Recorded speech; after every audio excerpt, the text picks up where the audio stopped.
Way up here. Yo, do you think I'll step back? No way, not from advocation. Manier than a stray dog without the vaccination. I'm staying on track despite the dire temptation, and I'm sleeping every day. That's my daily hibernation. Never blame the godforsaken lame and turn the generation. Give them all an education. Let me ride the appellations. I would say congratulations, but I don't think I deserve it. And if I don't, then you don't. Contemplation's working. Yo, scratch a day, count the prey. Disconnected all the way from June to May. I'm shouting out, see who play. And they take, give me bait. Redirected when they should have shouted out, see who play as a question. What happened to please? I guess it's not a new tradition. The kids don't know addition, but their iPhone's a magician. What happened to the kissing? What happened to giving looks? They threw away that to get more time on Facebook. So take a look around and people look at you too. Even if they are, they're probably talking on their Bluetooth. You who wake up, make your breakfast, start the day. Just say you don't really need anybody anyway. Scratch a day, count the prey. Disconnected all the way from June to May. I'm shouting out, see who play. And they take, give me bait. Redirected when they should have shouted out, see who play as a question.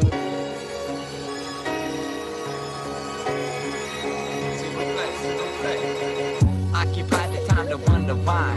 You wanna talk to me, but I don't want the speed butterbean.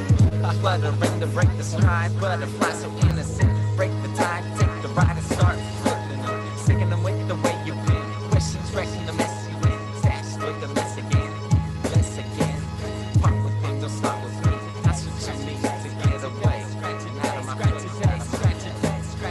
scratch a day, count the prey. Disconnected all the way from June to May. I'm shouting out, see who play. And they take, give me bait. Redirected when they should have shouted out. As a question. Scratch a day, count the prey. Disconnected all the way from June to May. I'm shouting out, see who played. And they take, give me J production. It's Friday night already, time to get this weekend started. Punch out that clock at work and just like that quickly departed. I'm on a mission and make sure that you pay that mission. The greatest show on earth is started and I know y'all wishing to be a part of what's happening while I'm rapping, I'm tapping. The back of mind will rhyme to steadily get them hands a clapping. Was bracking, cracking, San Diego native stacking. And if you ain't about that grinding, it's your skill that's lacking. I'm snacking those left to right with pretty toes. The kind of women that be making others spend their dough. You know, pass, grass, gas, nobody rides for free. Unless they making power moves up in this industry. My chest will stay on point. I'm not here playing checkers. I roll with MCs, DJs, and hard hitters. Y'all feel that lyric pressure? Find it quite hard to measure. Well, let me elevate your mind with this Dago treasure. 9 times out of 10, y'all gon' tell a friend. Y'all text the one who brought hip-hop back again. Drinks on ice. Roll one, pass it twice, then hit the stage, cause you know I'm dynamite. Go tech, yeah I said it, T to the H to the U embedded. So deep in your mind frame that you gotta look up just to see where I'm headed. I'm headed to the front door from the store, got to get my rolling papers. Cause when it's time to get high, the whole block's left in vapors. 1 puff, 2 puff, 3, everybody look at eyes on me. Catch me on the late night wildin' out while getting some head for free. This biz is so amazing, I'm not the one complaining. I'm just an MC on the microphone that's entertaining. Walking with guns a-blazing, spitfire hell is racing. And when I'm done, it's Satan bailing out with white flag waving. Mayday, mayday, mayday, yeah, this shit is going down. Only in California where we keep it underground. Zombie apocalyptic, my shit is so encrypted. Some people call me Santa Claus because they say I'm gifted. And I know, you know, we gon' keep this party going until the sun starts to shine, the weed and drinks is flowing. 9 times out of 10, y'all gon' tell a friend. This one right here got the hip-hop element. Drinks on ice, roll one, pass it twice, and hit the show, cause you know it's dynamite. 9 times out of 10, y'all gon' tell a friend. This one right here got the hip-hop element. Drinks on ice, roll one, pass it twice, and hit the show, cause you know it's dynamite. It's dynamite. It's dynamite. It's dynamite. It's dynamite.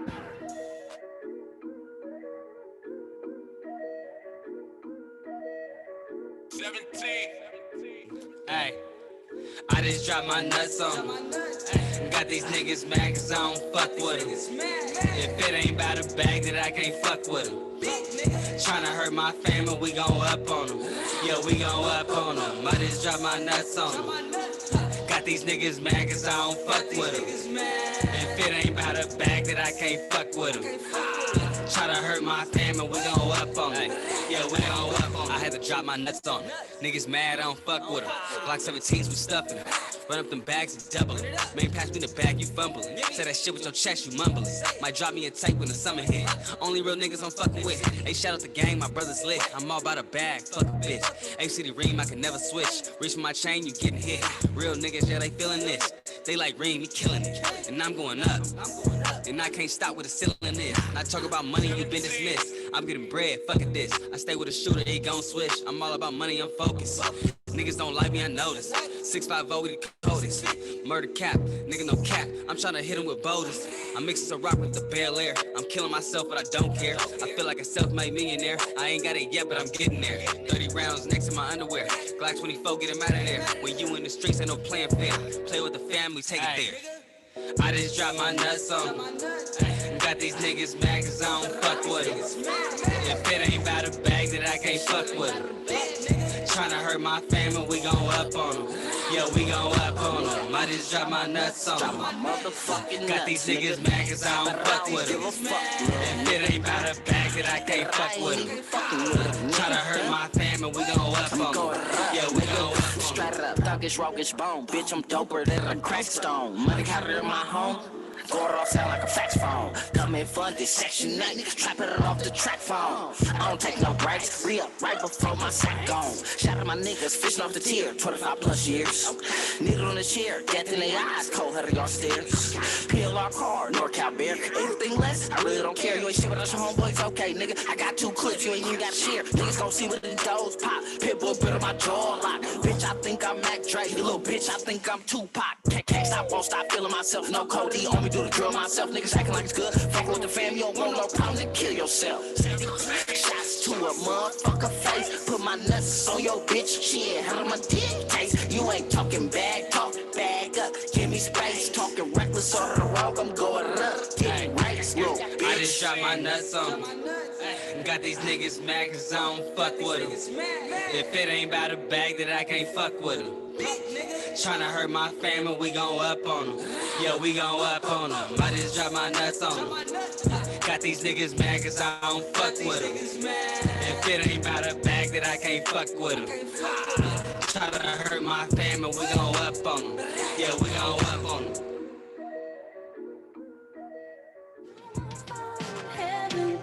Damn, it feels good to be back up in the hood. Everybody's having fun, slamming bones on the wood.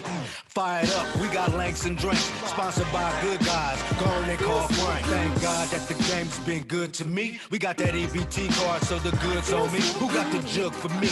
Big bottles and trees, I'm on airplane mode, please don't bother me. Beneath the canopy, smoking cigars with long blood. You know, with Big Rio, we gon' roll some. And Shady Blood came up in here with the biggest bottle. I felt like I just hit the lotto in that S model. Hey, it's nothing but a G thing, better than some, worse than others. It's just some more of it, not enough of it. Hey, what more can I say? It's just another day. Hey. a love song.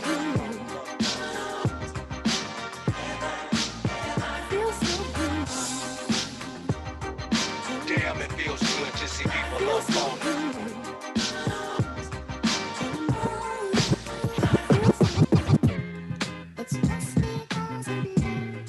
Dedicated to my best friend, yeah.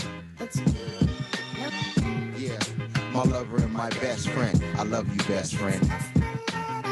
Hey, black milk on the beat.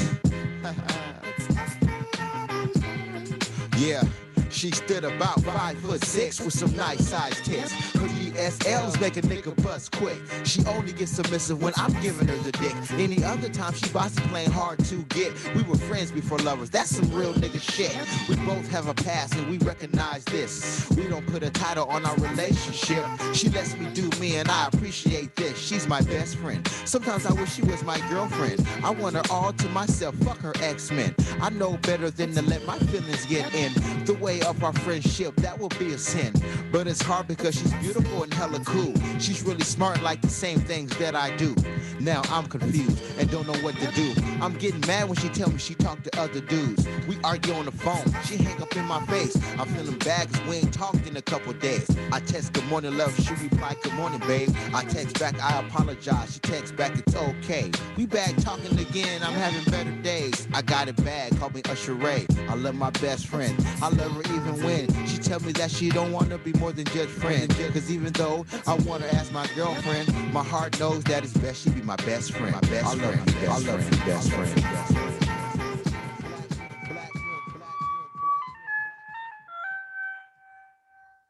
Down in the deep dark ooze, darkness sticks to the edge of my shoes.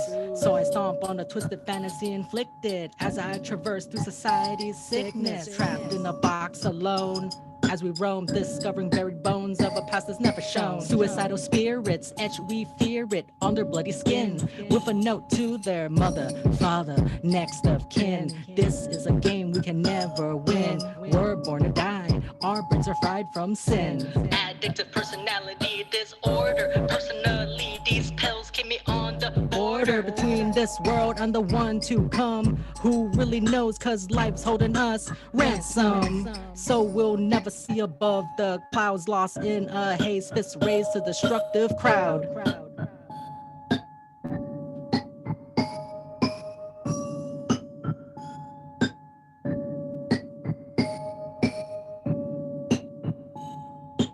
1, 2, 3, 4, now. The mental and put it down with a pencil. Carve out the story of your life to an instrumental. Listen to your heart and remember to stay gentle. We're only human and this life is only a rental. Take the mental and put it down with a pencil. Carve out the story of your life to an instrumental. Listen to your heart and remember to stay gentle. We're only human and this life is only a rental. They eat you alive and spit you out. When hope arrives, I'll tell them what it's all about. This is the mentality we carry in our everyday. What can I say? We just don't talk about our inner ways. So we bottle it up and hold it in. Hold it so tight, our sanity is down to thin. But things will be alright, harmonize with the hymn. Believe that there's hope, even chances are slim. Disconnect from the ego, i.e. this is how we grow. The health of the mind is all that we want, but we just don't know how to speak out. Just seek out those that hold you down. You're pound for pound worthy of all the happiness to be found. You deserve to be happy and free. Yo, this is that dude of Duck Soup Radio. This is your boy DJ Rowe. We getting down. It's the water, baby, the water. Filter these metals into our nation. The delivery, my quiver, be reverberating. Paper catastrophe, apostrophes for the beat, and to the pen man with the getaway erasing, racing to the zone. I wanna go, safety zone. I feel at home. Rappers home. Today we gotta deal with the beast. That's why I always pray to the east. Yo, and practice what I preach, and be sure that I drink on some water. 8 cups a day, it's good for my body. Gotta drink that water. I need it like mama's love it, like food for mama's oven. Gotta drink that water. It's good for my health, more important than man-made wealth. Gotta drink that water. I need it in my body, I need water, not a Maserati. Woo, man, I feel refreshed, man. My soul is feeling it, man. I'm drenched with the water, man. I was thirsty for a while, but man, I'm feeling it, man. That water, baby, that water. Man, coming up Georgia Street, man. Hooked up with Tiara and Age, man. Woo! Man, they quench that thirst. Water, definitely water. Adrian, give me please a pen that's permissible for me to pen with. My environment to spend with. Strongest sword, the word. Cut fresh, slice and neat.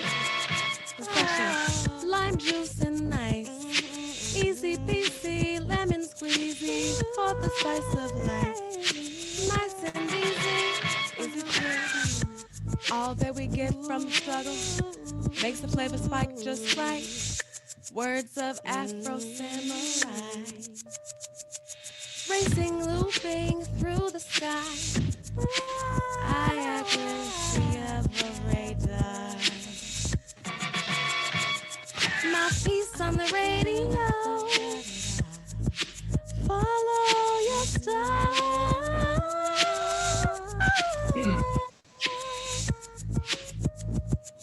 Still Bukowski working. A rapper, I've gotta come through on Samsung Digital Core. Labor the beat that I've been gave ya. Saved ya, I paved ya road, engineered for water to flow. Delivery, river reverberating. Apostrophe for the beat. My response to the pen man, give me a pen as fast as you can. Hey y'all, help me jot it if you can. It's the water, water, water, baby, water, water, water, baby.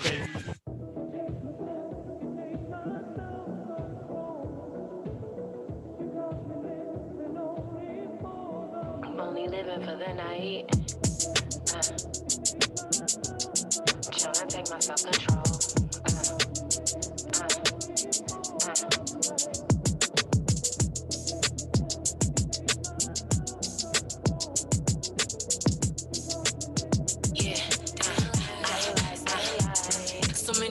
People living in suppression. Funny how the rich always dying from depression. Life is a cold ass investment. Can't make it off your gifts, then you really not living in the present. At my darkest, I doubted. Judgment was clouded. Rapping not reciprocal. Expectation minimal. Never been a silly hoe. Santa only gave me cold pressure under fire. Made diamonds, baby, from my stove. I could overgrind. Put in time trying to show you that I shine. The world gon' let me roll on by. I know I'm divine.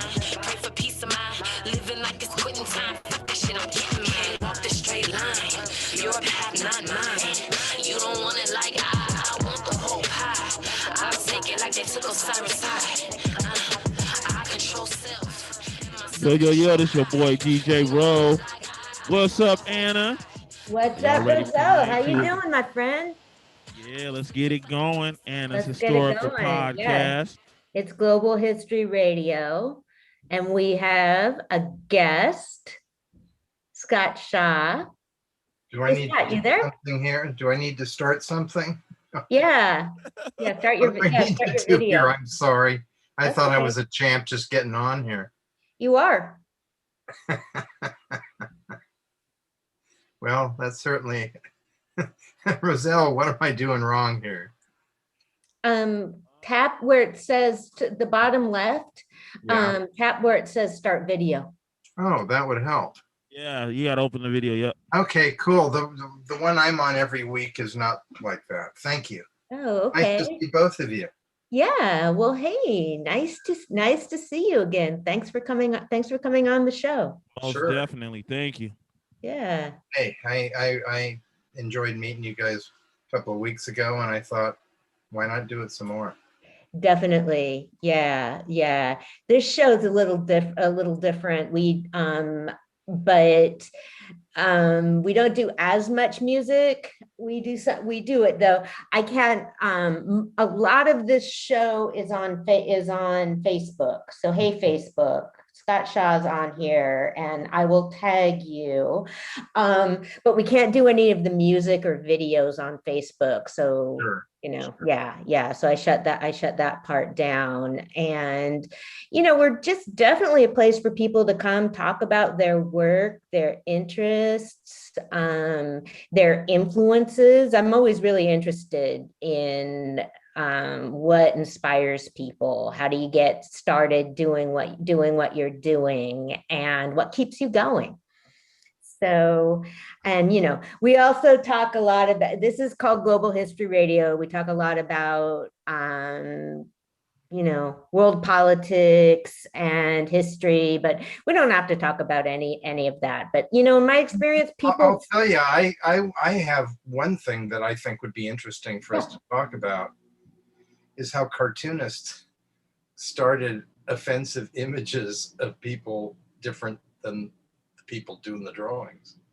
Yeah, that sounds good. I mean, I hate to say it, but when I see people flip out about Dr. Seuss drawing a Chinaman, I point out, it's like, that's what the drawing books had in it. That's how you draw one. Yeah. It must have happened way back into the whatever century it would be, the 19th century.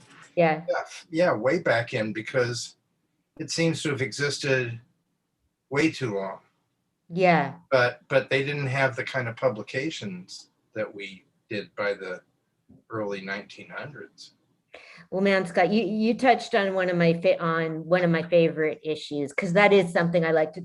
I mean, we talk a lot about returning artifacts, but also, like, I have about stuff that, okay, what are you going to teach in schools? What about stuff getting banned? And like, I have something I was looking at today was about some students taking down a painting of in England, taking down a painting of the Queen from their common room, and people are like, oh, the Queen, blah blah blah blah blah.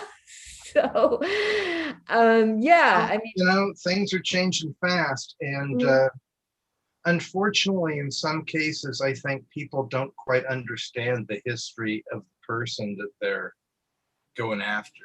Yeah, I think a lot of people have screwed up and made amends by doing good work after that. I mean, that has happened. Not nearly as much as you'd hope, but still.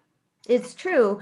But even if they have, the question is, I mean, who do you want to be commemorating? Who do you want to have attention? And, we should know, we got to know about as much as possible. But see, I think that a statue isn't necessarily even honoring someone, but a lot of people. No, they didn't make the statue. Yeah. The person who made the statue was the one that should have a statue made for him. Yeah. Well, I guess so. If it's an artist. Well, I mean, it's like they didn't. If whatever they accomplished, hopefully they got the attention already. Who needs a statue? It's just for something for birds to shit on, Well, the South would disagree with you about that. Well, it's sad. But I think the closest I've ever gotten of really feeling like a racist is hearing white guys from the South talking in a Southern accent. And it's like, I immediately assume, oh, geez, not one of those guys. And I mean, let's face it, there are plenty of people down there that are just as sweet as you could be. Yeah, there's plenty of racists here. But they don't get on the news and start screaming at people, Yeah. So it's almost like, I have a feeling they're kind of like, please look away. We aren't those other people that are playing Yosemite Sam all the time. Yeah, it's true. But then you get, and unfortunately, the way media and publicity works, the assholes and the idiots are always going to get attention. you know. Hey, in comic books, the villains are always more interesting than the heroes. Yeah, in opera too. The Joker's got his own series now. Yeah. It's like everybody wants to be the Joker. Yeah, that's true. That's true. But do you see, I mean, one of the things that really interests me is kind of the function of storytelling. I'm a 70s kid, and I was reading about the creation of Sesame Street and how the characters were supposed to represent feelings and specific things. So you've done comics for all ages, correct? I started doing underground comics. Yeah. Stuff that was, underground comics were kind of sex, drugs, and rock and roll. They were really underground too. I don't even know. Yeah. Head shops and stuff. Yeah. Oh, excuse me. Thank you. Hello. My dinner came a little late. Thank you. But I didn't really do stuff that was that rough, even though everybody was really trying to be outrageous. Yeah. I did stuff mostly real juvenile stuff because I was juvenile. I was, it's like, I'm still juvenile. And I'm 70 years old. Yeah. But, then I went to doing kids comics. I did they were kids comics for Marvel Comics, but they were based on the Hanna-Barbera characters. Right. And from there, I worked a lot in animation. Doing those books led to a job at the studio, and I eventually became a writer and then a producer, director there. But and then in terms of comics, then I wound up creating this thing called Captain Carrot, which was kind of like an underground comic for kids. Mm-hmm. It wasn't outrageous, but it was just weirder than anything they'd ever read. And that's why I think people like our friend Age get so excited about it, because it was like, what the hell am I looking at here? You're 9 years old and you're going, did they put something in my Slurpee? This is a little wilder than I expected. Oh, from that point on, I wound up working on The Simpsons for quite a long time, writing and drawing the comics. Yeah. And that really was a boon because I was old friends with Matt Groening, but I didn't create anything in the series. I just worked on the comics. Although I did the art for the one where the Simpsons come out and to sit on the couch and the Flintstones are sitting in their way. Oh, it kind of. Because I was the guy that had drawn all these Flintstone things for years. Oh yeah. Yeah. I went to Evergreen. So really? Yeah. So Matt Groening is kind of held up as like an outstanding evergreener. Well, he's the weirdo who made good, Yeah. Kind of like for creative people, your age and my age even, it's like, hey, somebody finally got to do things the way they think they should be done. Yeah, which is so hard. I mean, we were talking about that, I think, when you were on Duck Soup. I mean, it's just so hard to keep going. And what would you say of your cartoons? What are some of the ones that are closest to your heart? Well, let me see. The first one I would say was a disgusting character called the Turd. That was in my first published comic book. Yeah. I think I was 21 when I did it. And it was about a monster who climbs up out of the sewers and eats everybody's toilet paper so nobody can wipe themselves. So everybody's going crazy and it's like a monster movie, but that's the threat. I figured let's just take all the standard things and put something an 8-year-old would think is funny, but they couldn't put in an issue of Little Lotta or whatever they were reading, And so that kind of, I realized it got a lot of reaction. And I thought, well, I did this thing in a weekend. I waited till the very last minute because when I was young, I somehow had the impression, because I guess I'd seen cartoonists drawing on TV and like the county fair doing caricatures.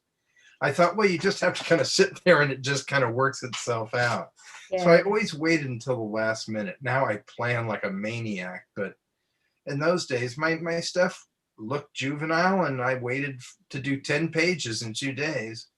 So it was perfect because anybody got it. That was the thing I didn't realize is you tapped into something that everybody is either going to think is disgusting or funny or hopefully both. Well, yeah, well, you know, I mean, scatological humor, it's like, it's universal. I mean, you know. And the it's whole- probably yeah. the earliest thing people laugh at. Oh, yeah. Yeah. And it's funny to everybody, you know, everybody, the whole. Yep. And then I'd say the next most important thing, oddly, would be the Flintstones, because when I was a kid, the Flintstones were brand new, and I was obsessed with dinosaurs and prehistoric life and monster movies, but dinosaurs were it, and I thought maybe I'd become a paleontologist. It wasn't until it always kind of was in the back of my mind until I think I was in 8th grade, and one of my teachers took me aside, and a science teacher, he said, "You're not going to be out discovering dinosaur bones. You're going to be working for an oil company." And at that minute I went, in that case, forget it. Oh my God. Wow. Because it's true. It's like they use paleontologists to discover where the deposits of the oil might be. Oh, wow. That is Because cold. although it is funny because people think the bones somehow wound up as oil. It's actually the prehistoric plant life that becomes the oil. Mhm. Whatever little is left. But yeah, the Flintstones meant a lot to me as a kid, and it really got me taking cartooning seriously, because I remember when the first episode came on, I told myself, that's what I'm going to do. I'm going to work on cartoons, and I'm going to work on this show forever. And oddly enough, I think I worked on them like 3 or 4 years ago for Warner Brothers. So it's like they keep getting relaunched. Warner's doesn't know what the hell they're doing because they ruin everything. But yeah, you know, they're still valid characters because they're low middle class. Yeah. They're still incredibly popular in Latin America because that kind of represents the average person there. Mm-hmm. And I've done a lot of commercials and stuff, and specifically for Latin America with them, including ones where Fred and Barney are giving the soccer report. I think it was in Pepsi ads, but they wanted them to be like talking. I said, well, you know, you got to kind of sync their mouths somehow. I mean, we don't know what the score is going to be, and the team's going to change. So I had them both holding slabs of stone like this, so they could just say whatever the hell they wanted to say. But you know, I growing up in San Diego, I used to watch the Flintstones both in English and Spanish, because you know, we got the Mexican TV stations too. Did you ever draw Pebbles? Oh, I've drawn all those characters. She was my favorite. Yeah. Unfortunately, Pebbles led to the Flintstones being aimed at children. And originally it was supposed to be aimed at adults, and like all the commercials, they had Winston Cigarettes was one of their sponsors. Oh my God. Their first sponsors were Winston Cigarettes and one a day multiple vitamins. Like, well, you smoke this and you take one of these and you'll be okay. Then have another cigarette. You know, it was. And by the way, those one a day multiple vitamins were the same company that still makes those Flintstone vitamins. Oh, the Flintstone vitamins. It's got to be the longest licensing deal I can think of. Wow. And now kids go, who the fuck are the Flintstones? Okay. They don't know. No, people your age ask that. Yeah. That's Yeah. hilarious. That is that's amazing. Wow. Yeah. Well, And then after that, I liked doing, I did lots of funny animal comics with the Hanna-Barbera characters, and then I wound up working in the studio on those same characters. So, I mean, that whole era was good. The other thing I worked on that I really enjoyed was working on Jim Henson's Muppet Babies. Oh, wow. And we got, I think I've got 4 Oscar certificates for 4 seasons. Wow. And the coolest thing about that show was Jim Henson was the final say. Mhm. And CBS did not want to piss off Jim Henson. I bet, yeah. So if he thought something was cool, suddenly it was cool. And we didn't have all the restrictions of the standards and practices and, you know, people sitting around an oval table somewhere trying to prove that their job is still worth them and things like Yeah, that. wasn't the 70s a real golden age for, I mean, every age is different, but Whatever you grew up with is your golden age. yeah. Oh, I don't feel that way at all, man. I hate the 80s. They sucked. Really? Oh yeah. It depends on your experience. I was very lucky. I grew up as a white kid, as the son of a Navy officer who was a Pearl Harbor survivor, so he earned it. But you know, we were kind of middle class, but I had access to all the Navy bases and stuff. I'd buy tons of comic books there. And even when I was a hippie, I'd go on base and buy records and everybody give me a death look. Like, what the hell are you doing here? It's like, hey, as long as I'm under 18, I can get away with this shit. But, you know, wasn't the 70s like the golden age for the Muppet? I mean, did it start on, I mean, I'm a Sesame Street generation. So did it start, is that where his puppet started? Where Jim Henson started doing commercials back in the 1950s. Really? And then the first thing he was on TV was with this country western singer named Jimmy Dean, the same guy that owned the Sausage Company. I'm not joking. And I mean, that's weird in itself, right? Yeah. And anyway, he had this character called Rolf, who wound up as one of the Muppet Babies, and he was a puppet or Muppet who could play the piano. And the gimmick was, of course, somebody was probably under the piano playing it like this, but he was like a very popular character. And then that led to some other little Muppet projects, and eventually they were really hit it with Sesame Street. Oh, okay. And I got to tell you, Sesame Street came out, I believe, in 1970. Yeah. And I had just switched colleges. And I went to a college mid-semester. And it was just nothing but, it was like an underground comic. It was tremendous. And I remember laying there on LSD in bed. They'd show Sesame Street all day long. They'd show all the week shows a couple of times in a row. And I'd just lay there baking and I'd think, man, this is where cartoons are going to go. Because I mean, they were hip. They were kind of like Rocky and Bullwinkle. They weren't like Scooby solving those fucking mysteries. It was like every one of them looked different. Like it was actually drawn by an individual rather than a company. Yeah. And they still do stuff, but now it doesn't have the same vibe. Everything's CG and you know, I mean, I gotta say one thing, and people are gonna hate me for this, but say what came up. I am so tired of people telling me that Bert and Ernie are gay. But they are. Yeah, I heard that. No. I'll tell you what it is. Bert and Ernie were based on the characters from The Odd Couple. Yeah. The old TV show. And The Odd Couple weren't gay. That was the gag of the show, that's what they'd call gay couples, but these guys were just two slobs that were one slob and a neat guy living together. Well, so it's kind like of a classic people can interpret stuff however they want, but you have to respect the creator. You really do. Okay, let me tell you though that because a lot of people worked on Bert and Ernie, and one of the creators was gay, and people would call him and his partner Bert and Ernie. No, he was a writer. He wasn't somebody that created the characters. He came on long after they existed. Well, he was a writer. Yeah. Okay. Well, cool. What? Right? Yeah. Look, I know somebody else created them, but you know what? If you have a character, I feel that you have to respect just the concept of the character. Yeah. You know, I don't think, for example, now Snagglepuss is gay. Snuffleupagus?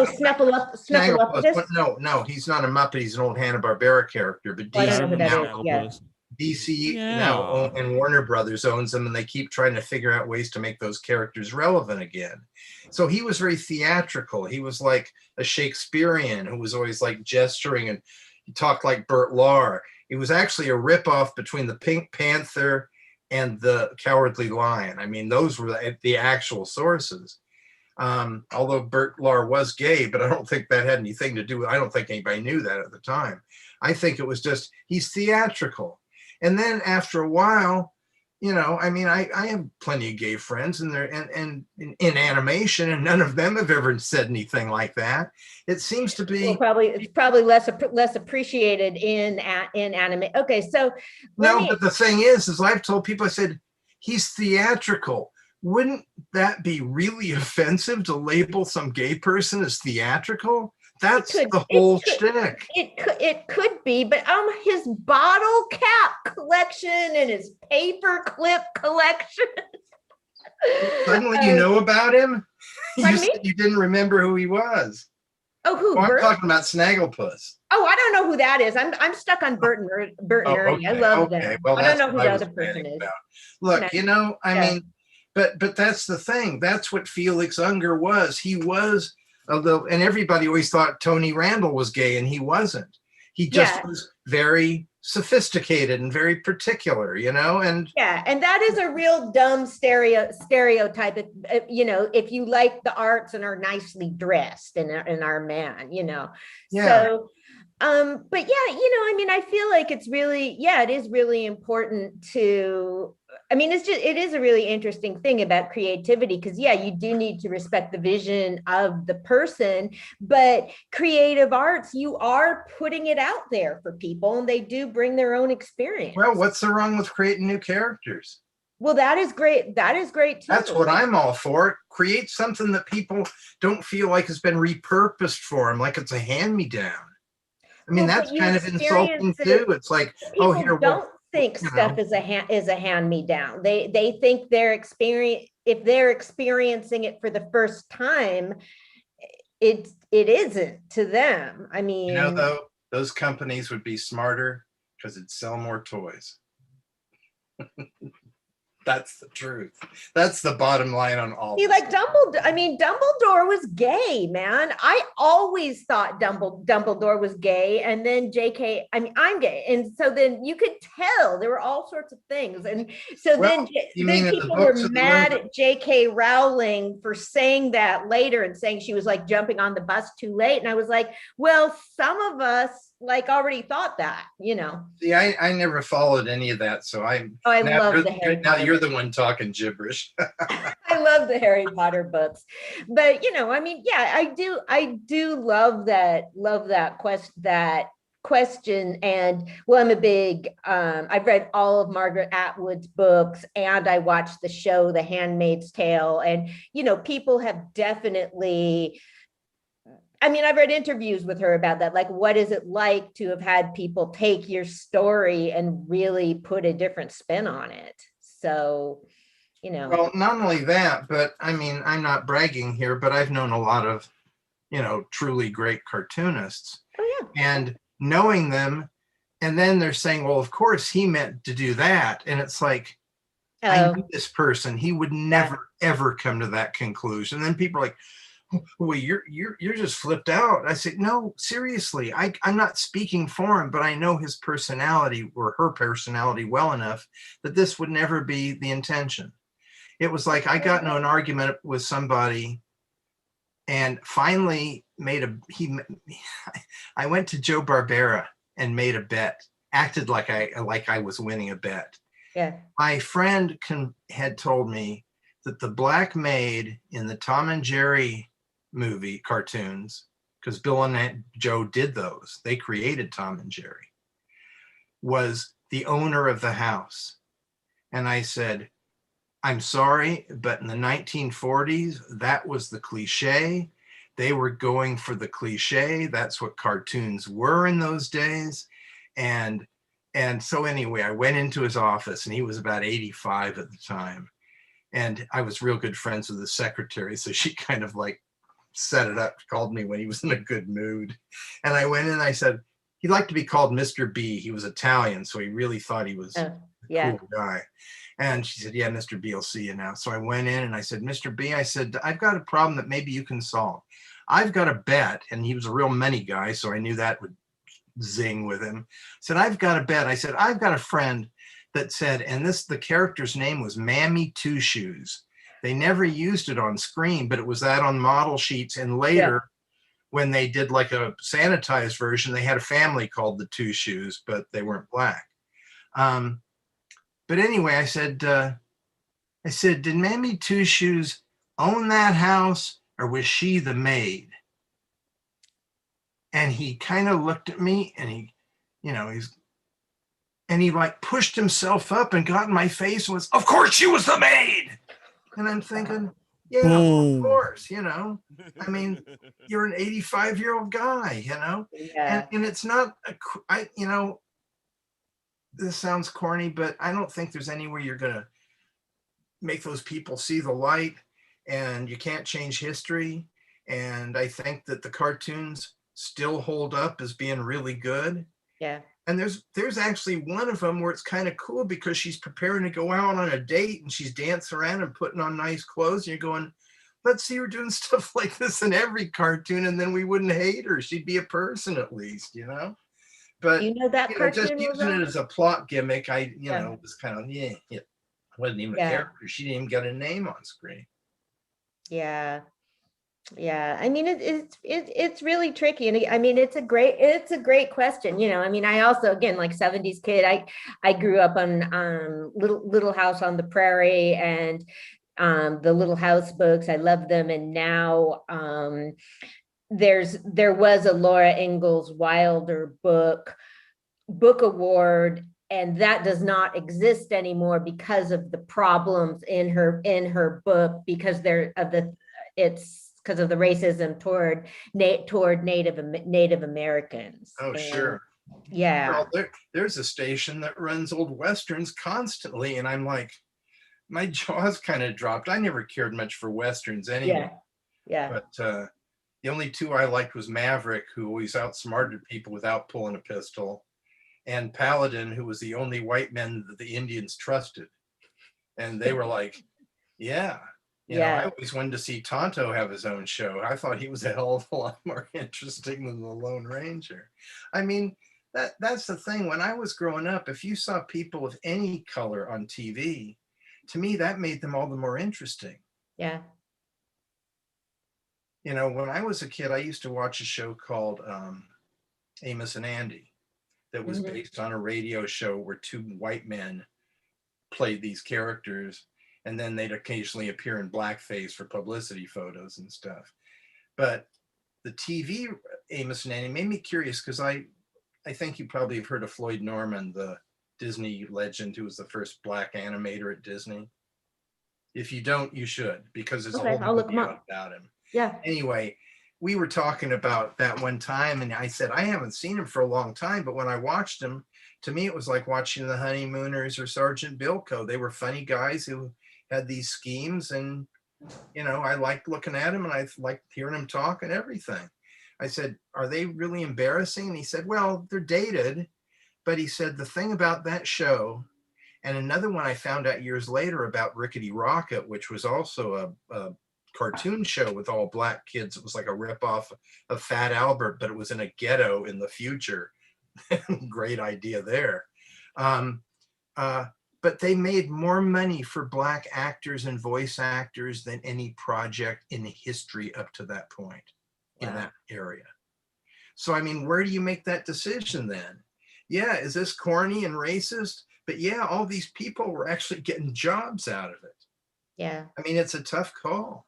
It is a tough call, and I think it's important. I mean, I think that everything needs to be available to be looked at historically, but with the awareness and understanding that we have now, like, yeah, we should be able to give our kids stuff. Children don't need to necessarily do stuff, get the historical perspective until they're older. So, I mean, it's good to have the choices. On the other hand, We can't have Whoopi Goldberg doing the preface to every project that ever happened before 1980. You know, it's like, well, let me explain this to you. They had her doing that for Disney on every project practically. Oh, I didn't. Oh, I missed that. Oh yeah, she kind of became the face of, hey, it's okay, and would like give a little bit of background on it. And you know, I like her. I'm glad she's making money. She's got her own weed company now. That's pretty funny. Yeah. Yeah, that is good. I mean, man, it just imagine. I mean, who would think that, you know, in the past that would be like a, you know, legitimate thing for somebody, for you know, for a star to be doing. I mean, it's yeah. So that's well, really cool. and on top of that, somebody that you don't hate. Yeah. You know, another thing I do is I'm on a podcast called Twitch Talk where we discuss Bewitched. Did you ever come across anybody that worked on that show? Only the fact that Hanna-Barbera created the title sequence. Okay, yeah. But that I wasn't there at the time. I was still in high school. Yeah. And let me see. I met Paul Lynde once. Oh, I love him. It was at the second Renaissance Fair. It had to have been in 1970. It was out in the middle of nowhere up in you know, an area north of LA, just out in the boonies. And everybody's dressed like they're in the Renaissance, or it was like kind of before all the magic, the happening stuff, but they all kind of had that vibe, or they were just rubes like me walking around. And all of a sudden I see this guy. I mean, I was about to go through these bushes on a little path, and this guy walks through, and it's Paul Lynde, and he's like immaculate. And I'm thinking, oh, hi, Mr. Lynde, I love your stuff. Oh, hey, how you doing? And he moves past me, and I think, okay. And about 20 good-looking guys wearing almost the same outfit come through after him. Oh, I bet. This whole entourage that was unbelievable. Wow. Yeah, he's my favorite. We do an episode. We talk about an episode for each Twitch talk, and we're like a panel. And yeah, he's my Uncle Arthur's my favorite. I always you know, I worked in advertising for a long time. Yeah. And when I was a kid, I really disliked Bewitched because I just hated the advertising, how the advertising world was pictured there. It was like either you're a hero or you're an idiot. Yeah. You know, and of course, looking back too, it's only two people. Where's the rest of the agency? Yeah, you never see McMahon. It just made me hate advertising because I got so tired of watching the same thing with him being bullied or intimidated, and then she'd have to pull. It's like, come on with a new plot too. That always.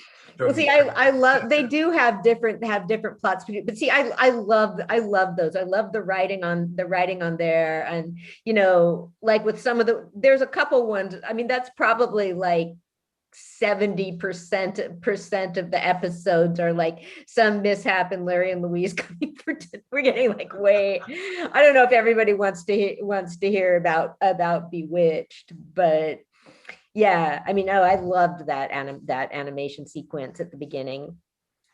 Yeah, they did some of that for other shows too, and then the other studios started doing it too, and then all those kind of fantasy comedies kind of went away at the same time.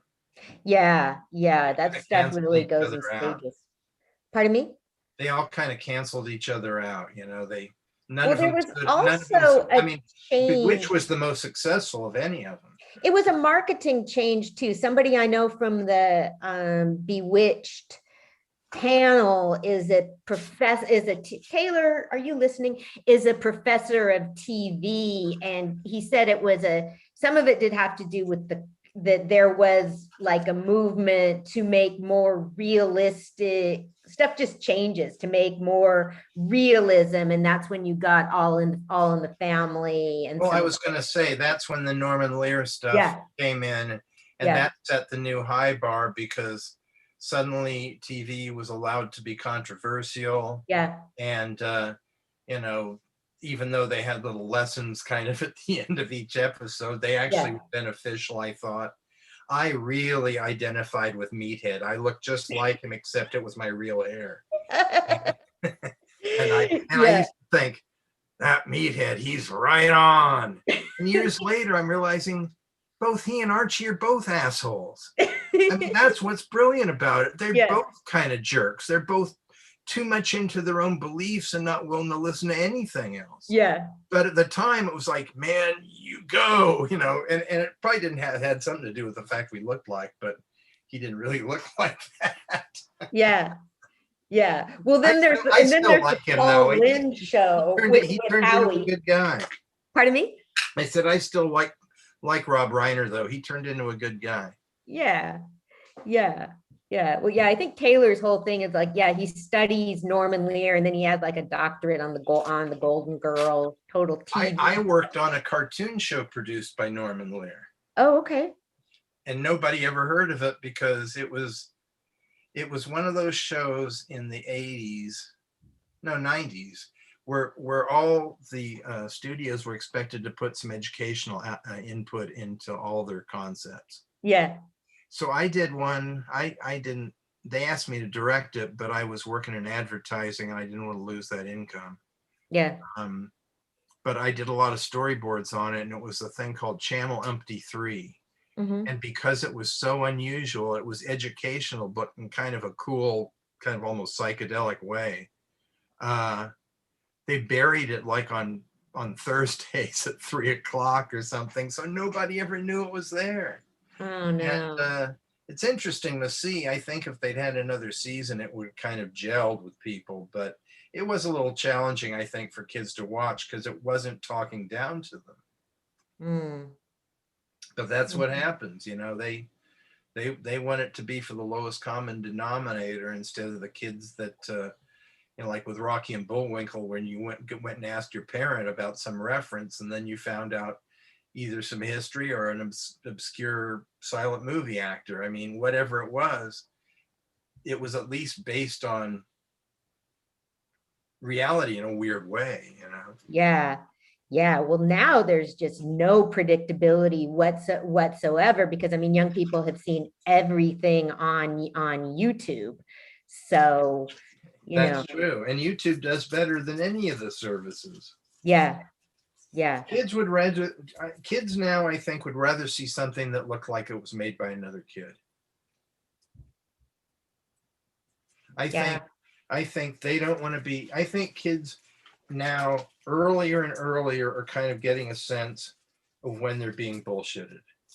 And, you know, shows like Rick and Morty, which it goes for an older age, but they had stuff on Cartoon Network even like called the Regular Show and Adventure Time and stuff like that in the last couple of years. And they all look like they were drawn in study hall. I mean, they kind of look like Beavis and Butthead. It's the storylines and the characters and the voices, and that does it for them. And I think when something looks too smooth, a lot of kids don't quite trust it. It's like, you notice how a lot of those new cartoon shows have characters that have those kind of grins all the time, and they just kind of look like an emoji. Mm-hmm. They have about 5 or 6 different expressions. Yeah, it probably has a lot to do also. That's all been influenced by anime, manga, and the resulting emoji based on it. Yeah. And so the whole style has changed, you know, there's no subtlety to any of it. But that's the way it is, you know. Maybe 2 years from now, it'll all be like, you know, real dramatic and broken down and real human, you know, who knows? Yeah. Yeah. You hope so. I mean, stuff comes and goes, you know, I mean, yeah. There are cartoon shows that you feel like have a little bit of heart in them. Muppet Babies was that way. I felt we all were trying to make it funny and hip. And if we came up with a better idea and Henson went with it, he threw the script away and used our ideas. I mean, that's the kind of freedom we had. So he was a good guy to work with? Well, I only met him at they threw a big party for us in Beverly Hills after the first Oscar. So I got to meet him and Frank Oz and the lady who did the voice of Nanny, who came in and looked after him. That was Barbara Billingsley, who was the mom on Leave It to Beaver, which was a show that I really grew up on. I mean, I was like the weirdo version of Beaver. I mean, that show is not nearly as fairy tale as you would think. If you were a you know, little waspy white kid, that was life if your dad had a good job. Yeah. And you weren't drinking.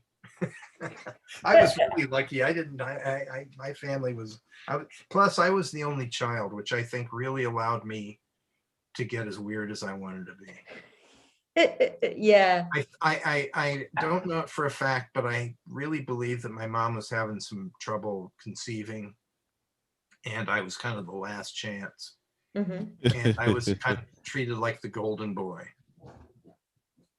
And then the golden child. Yeah. Although I kind of like that movie. That was a good movie. Hey, Scott, I had a quick question for you. What did you think about the Leave It to Beaver they tried to come out with, where they had Leave It to Beaver when they were older? Did you like that?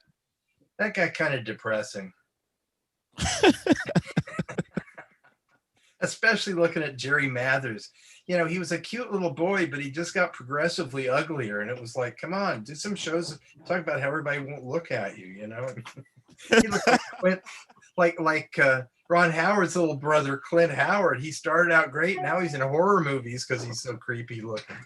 You know, some of those child stars turn out to be really horrifying looking. Yeah, they're pretty tragic. I go to a lot of conventions and I know a lot of people in the business. Bill Mumy, the guy that was from Lost in Space and that incredible Twilight Zone episode where he's Anthony Fremont, the kid that can like make people go into the cornfield or turn them into shit. He is still the most rational, reasonable child star turned adult I've ever known. He is a cool guy. He still does a lot of music now, but anything he's in, you should watch because he's the real deal. I mean, he's as down to earth. You'd never, if you met him and didn't recognize him, you'd never think he was an actor. That is remarkable, man. Because God, what a fucked up life. The guy I worked with that was the same way, although he was never a child actor, was John Candy. Because John was just about as sweet a human as you could ever meet to everybody. And we got along real well. And I found out years later that I was hired to produce his cartoon show because I was over 400 pounds. So we got along real well because he never felt like I was giving him any grief. Wow. Yeah, but he was just the coolest guy. And last time I saw him, we had a meeting about me making cartoons that would go in front of every one of his features. But he died in Mexico making a movie because of the altitude. Yeah, that was a sad way to go. I still miss him because when I watch, you know, I really don't give a shit about celebrity. But when you know somebody and then you see him on the screen, you're not seeing him. You're just going, hey, look at him doing that. It's like you're seeing your pal or even somebody you may have worked with. Maybe you aren't real friends, but you still kind of know who they are. And it suddenly becomes obvious acting is just people figuring out a certain stripe in their personality, and that's the one they'll do this character or that character. And that's why John never played villains. You know, it's like he was just too nice a man. Hey, you know what? He did play one villain. Oh, in the Kennedy one, right? Is that the one? You remember that movie? I forgot what it's called. It was with Dan Aykroyd, and it was like they drove to this small town. Oh, you're thinking of Nothing But Trouble. Yeah, because he was dressed as a girl. I guess it wasn't his actual. He was dressed as the sister. He was also dressed as a cop, but he never really did anything bad, and he just looked stern. Oh, that's the one with the Digital Underground in it. Yes. And I was on set when they filmed it. Whoa, I'm not kidding. I nice. went over there to see John. It was over at Universal, and it was the craziest set I've ever been on. God, you know, here, let's put this guy in who's not going to appreciate the significance of this whatsoever until he's really old. But Yeah, that was memorable because their performance was really great and they were so much fun. They were. But the thing I liked in that movie, because Dan Aykroyd is the guy with the rubber nose that comes off, he dug him.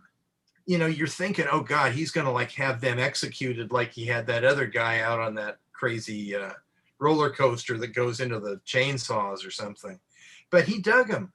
And I thought, yeah, he liked Digital Underground. That was the best, because it was so unexpected. You're going, oh man, what a relief. Right. Right. But Chevy Chase just stinks that thing up. It's like he just took a big squat right in the middle of it. You can really tell he's phoning it in. Right.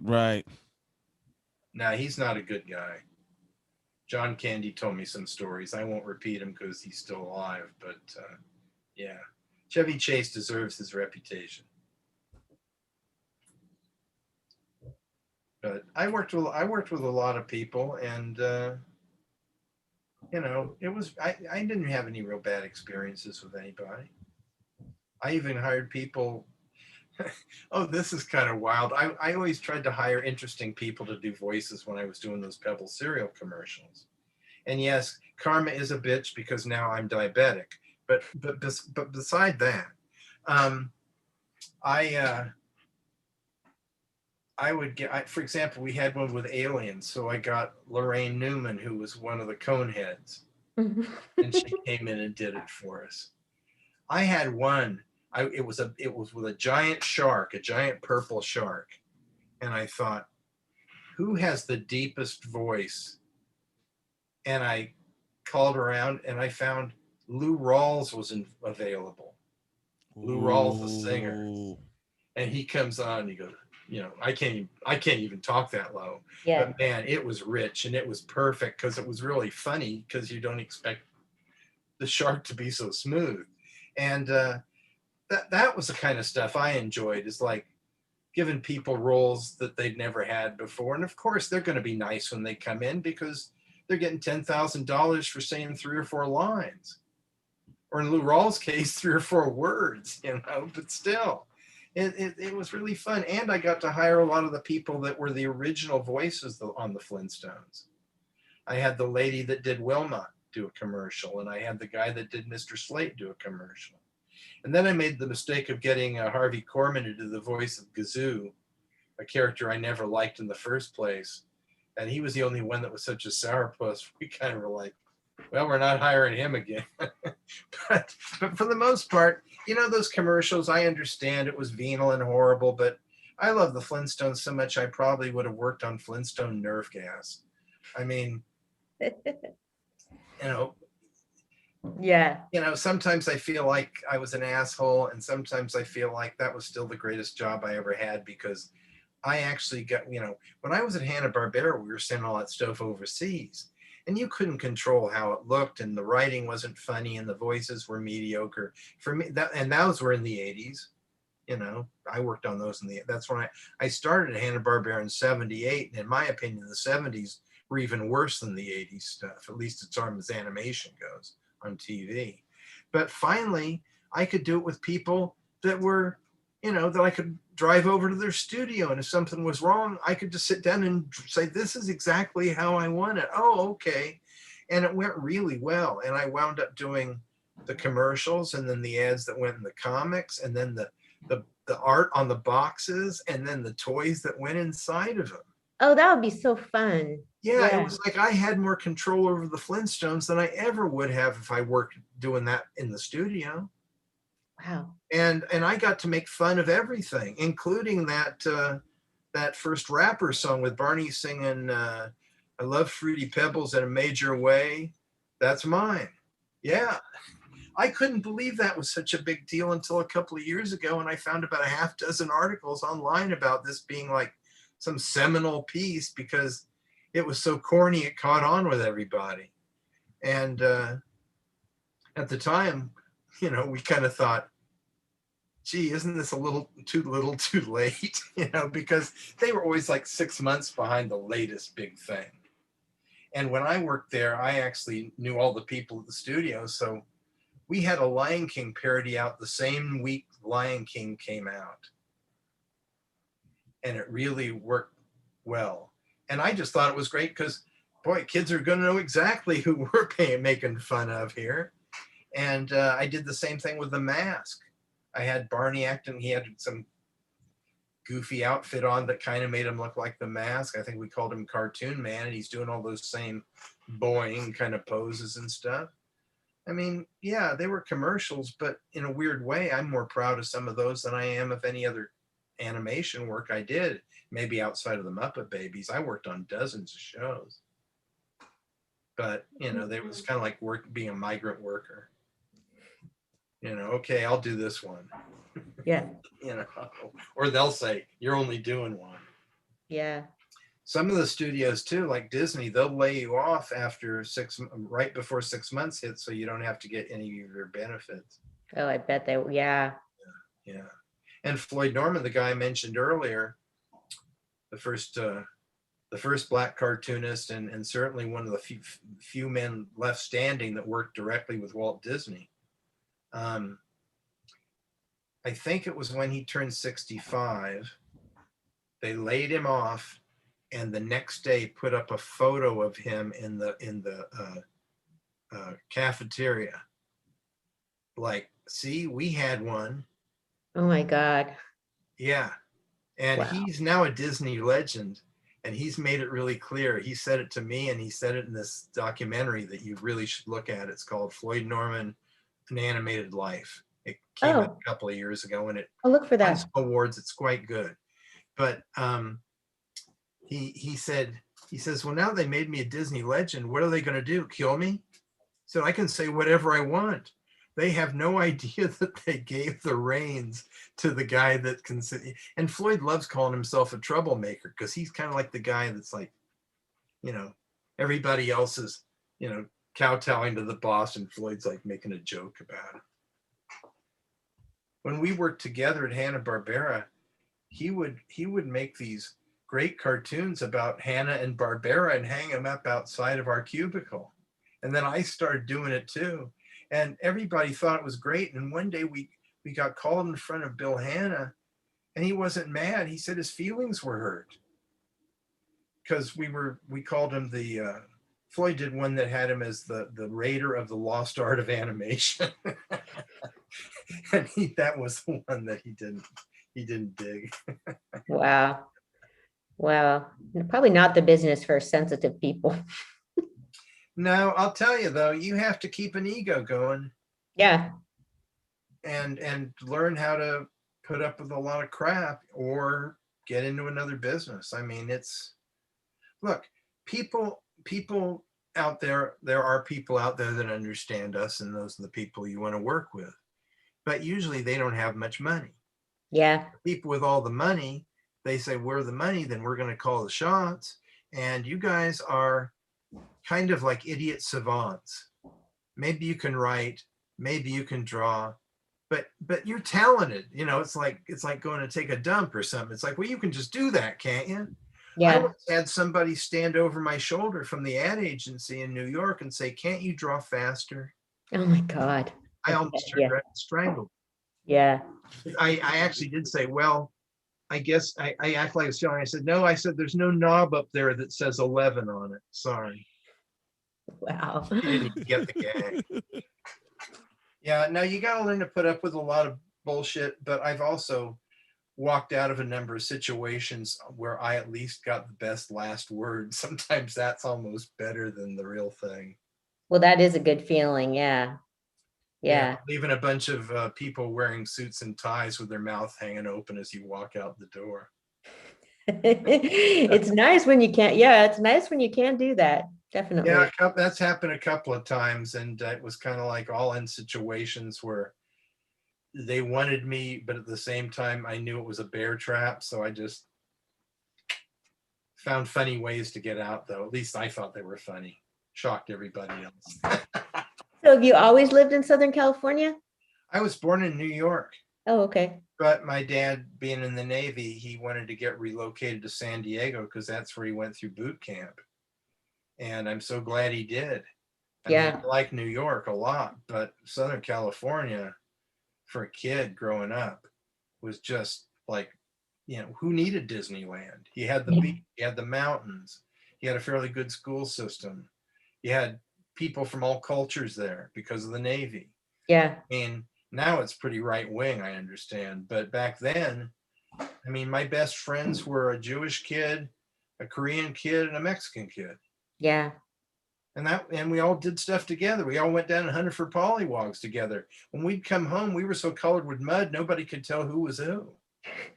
Wow. It sounds like I'm telling some song from the farm. No, Yeah. we were going down finding pollywogs. We didn't know it led to a sewer pipe.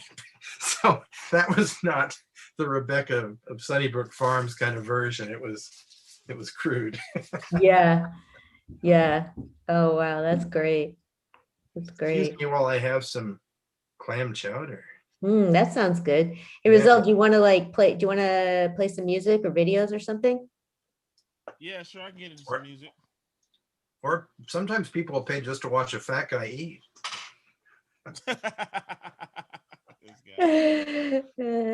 Yeah, we do this for love so far. Well, that's kind of how it goes when you have some sort of thing inside you. Okay, Facebook, we'll be back, or go over to YouTube to watch.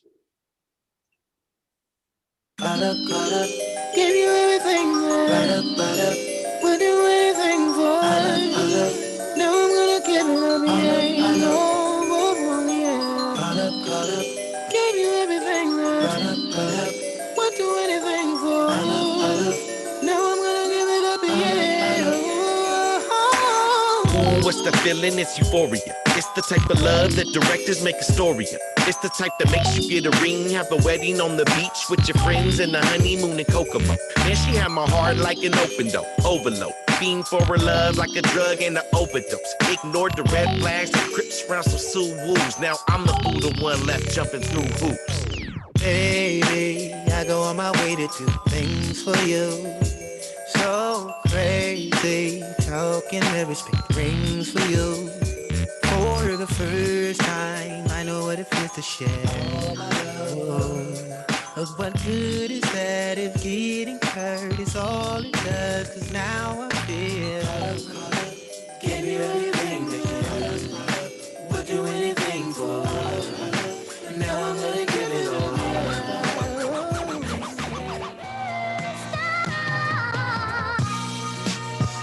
It's that plastic shit.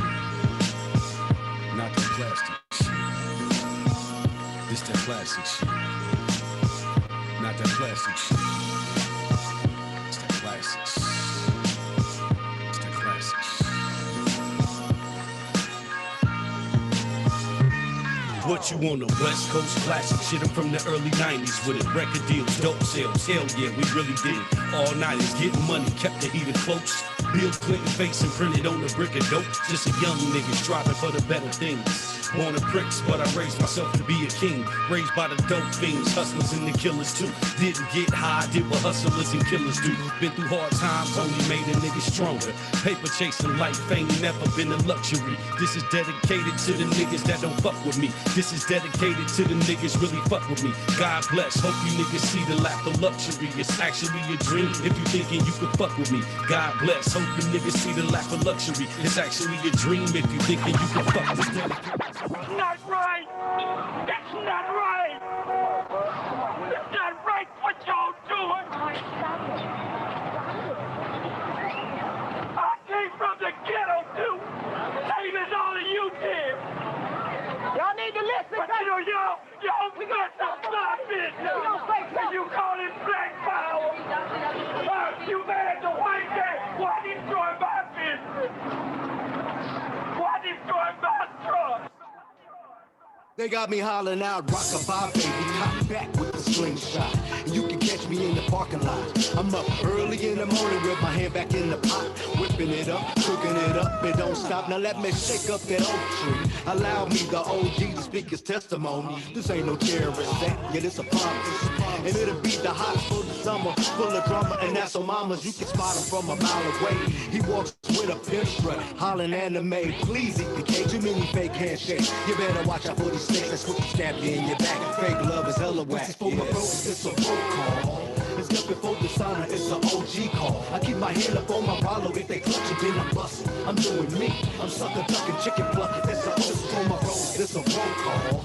It's step before dishonor, it's an OG call. I keep my hand up on my Rollo, if they clutch it, then I'm busting. I'm doing me, I'm sucker ducking, chicken plucking.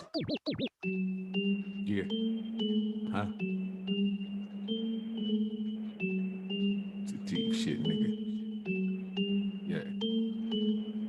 Last time I checked Sativa was the motherfucker. Damn. Every bitch I serve say a nigga bring the thunder. Boom. Fuck your mama, fuck your daddy, I'm a cold nigga. Fuck 'em. Went from a fluffy to a fucking swole nigga. Hey, all about the bags, where the cash at? Dwelling in my past, I was the one they used to laugh at. Told the bitch I'm ballin' now, okay. Where that ass at? For years I've been up buzzing on this mic. Fuck your hazmat. Fuck it. Told you niggas I was in it for the long haul. Never been a hater, but hating got me saying fuck y'all. Gang of motherfuckers, they been waiting on my downfall. The crown I wear stay tilting, but I would not let that bitch fall. I be gassing rear posse ski skirting on them. Tear the booty down, put a hurting on them. Say a prayer for my haters, God be working on them. Do it. Plugged on this music shit, serve them what they want. I'm the nigga, I'm the nigga, I'm the nigga, ask about him. I'm the nigga, I'm the nigga, yeah. I'm the nigga, ask about me. I'm the nigga, I'm the nigga, I'm the nigga, ask about him. I'm the nigga, I'm the nigga, I'm the nigga, ask about me. Your love to me is very serious.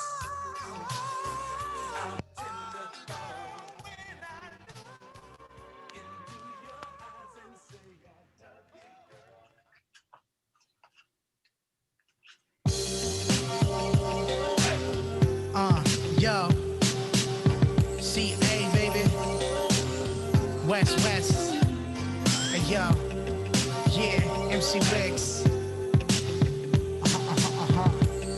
hey, yo, what up?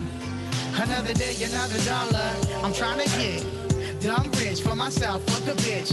Raised in the gutter, I was taught not the trick. I kick game and ism is so slick. It's a blessing that I even exist. Trying to manifest my dreams and revenue streams. Blessings with the sun rubbed down to feel the breeze. What up, Anna? What up, Anna? What up, Roselle? What up, Scott Shaw? Man, we just get more. Oh, Shantae's live herself. My friend, yeah. I just sent her a message. I was gonna have the person I'm working with on a comic. I was gonna have him come on, but I guess he wasn't available. So yeah. Hey, I gotta. That's not what cartoonists do. We sit around till the last minute. Yeah, quite possibly. Man, I have somebody that would be a great comic book character. This is okay. I was reporting on this. This is one of the few times in my life I've ever surprised Roselle, because I was going on about somebody named Magawa that had just gotten a Medal of Valor. Magawa is a rat who sniffs out landmines in Cambodia. I was like, Magawa is my hero. So he was awarded a gold medal because rats are really good at detecting landmines because they're so fast. They can run around an entire thing in half an hour. So Magawa retired. So okay, wishing you a good retirement, Magawa. Well done, brother. Boy, Magawa, if you had a cartoon, he'd always have a bandage on his nose, like something blew up. Yeah. Oh, too late. Yeah. I mean, God, he's got that's really interesting. Yeah. Especially since it's a character or an animal, I should say. Animals are characters to me. Yeah. It's like something that most people get. Ew, no, don't. Yeah. Yeah, that's why I thought that's definitely that's I really tracked down as much bizarre news as I could find. Oh yeah, well, especially now that the Weekly World News is no longer around, which has all those used to have all those UFO sightings and stuff. Oh yeah. Then they went to a different publisher bought them. I believe it wasn't. No, that was a different magazine. But they hired nothing but people who couldn't yet work in comic books and were just making stuff up just full. I mean, they're referencing, stuff in funny books, claiming it's real and stuff. It was great. Yeah. Yeah. A friend of mine always said that he wanted to like write the captions for like photo, for celebrities that are just like us or something, like some photo of somebody doing something completely normal and coming up with some catchy caption for it. When I was a kid, I used to buy the National Enquirer because it wasn't about celebrities at all. It was horrible accidents and horrible things and weird facts and stuff. It was it was like Ripley's Believe It or Not combined with a creepy sideshow. Oh, and I'll never forget one of them. When you're adolescent boy, you're very cruel. And I'll never forget, I laughed my ass off because it was one about somebody accidentally running their motorized wheelchair off of a cliff. And I'm thinking, even now I think that's a cartoon. Those things don't coincide. It's like if you've got a motorized wheelchair, you're going to be way away from cliff. Yeah. Well, that's one of the, anti-cartoon people. That's one of the things they don't like is all, because that is stuff, the sort of thing that happens on a cartoon. But well, too, another thing, I was talking about stereotypes earlier, and stereotypes aren't necessarily something evil. It's just kind of a shorthand for letting you know what this character is about. But for example, in that era where I talked about, where it was like, here's how to draw a Chinaman stuff. The rich people always were a fat guy in a tuxedo with a top hat. Oh, yeah. And a mustache. Yeah. And it was like there were, but of course, none of the rich fat guys got upset because they're the ones that owned the newspapers. Exactly. laughing all the way to the bank. But some of that, I think a lot of that kind of burned out in the 60s. And then they started for the next, it was a slow change. And then for a long time, it was, let's do what's opposite. Mm-hmm. Let's, let's let the gay man be the most manly man there. Yeah. In terms of, stereotypes. Yeah. Let's make the little runt be the hero of the day type thing. Yeah. And now I kind of get the sense that it's like, no, maybe we should just create characters and not worry about any of that. But it still kind of persists in comics because, if you're going to draw a bully, and it's very funny in the classic Preston Blair book on how to draw animated cartoons, he has a big bear and he also has a cop, and they're both his bullies. And they both got a big chest and a big chin and their tiny waist, their hands are on their hips and stuff. And it's like, no wonder these things happen. Well, it's a shorthand. Exactly. That's what I said. It's like you don't want to, especially in a story, especially in like a cartoon show, you don't have the time to explain all the backstory on a character. Do people even know what shorthand is or was? I never knew what it was even at the time. Yeah. My mom could do shorthand because she worked for as like an assistant to people. Yeah. But to me, it was like, I don't know, whatever. But that's one of the reasons The Simpsons worked so well. They populated Springfield with enough weird, memorable side characters that when one of them would walk on screen, you immediately knew who they were, what they were all about, what was going on at home for them, why they were in the bar or in the park or wherever. And it really speeds up the storytelling because then you can just get to the meat of it. Yeah. And you don't have to explain the gags. The gags, that little guy that kind of looked like the human mole and they called him Mole Man, he had the thick glasses. They just have him come through a scene and get a laugh. And it wasn't like a laughing kind of thing. It was just everybody knew what he was all about. And then he says this thing, and it's like either the most appropriate or the most inappropriate, but either way it works. Wow. Yeah, that's fun. It makes me think about I laugh as soon as I see Joan Crawford in anything. Some things are just funny. I mean, I'll yeah. tell you what makes me laugh is, oh God, what's his name? I just forgot his name, and I'm reading his book. The guy from Pineapple Express. Giselle, do you know who that was? He's got the he's very well known. He was in that movie. Where Is he the was he the main character? Yeah, one of the two. Yeah, not James Franco, but the big schlubby Jewish guy. Shit, my son. Are you talking about the one that kept getting shot? The one that they went to his No, house? no, no. I'm talking about the guy that with the curly hair. Shit. I know who you're talking about. The Yeah, he's one, in the little everything. fat guy. Yeah. I know who you're talking about. I know who Every you're time talking I about. see him, when he made Pineapple Express, every time he was in, Oh, was it Seth Rogen? Seth Rogen, of course. Seth Rogen. Yes, Thank you, that's him. Lamont. That's him. Thank you. Okay. Every time he'd start laughing when he was being interviewed about Pineapple Express, you knew he was stoned. And now every time I hear him laugh, I start laughing because I recognize that in myself. And yet he's a really good guy. He has a whole organization to help people with Alzheimer's. Oh, I didn't know So yeah, so it's like he's not just a joker. But his book, I'm reading his book. It's called Year One, and it is funny as hell. Okay, and then what These is movies are funny. my friend is asking about Jonah Hill? Does he? No, I don't much care for Jonah Hill. I liked him better when he was fat. Fat like me. That'll be my book.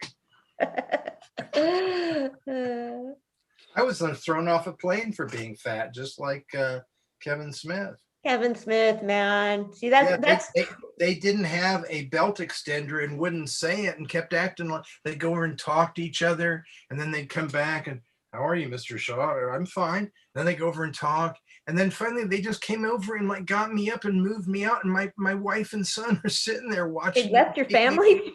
Yeah, it was unbelievable. Oh man, I would ran out of those extenders. Couldn't they have just said, "Sir, we ran out of extenders. Could you please get out?" No, they acted like I had bombs strapped to my chest.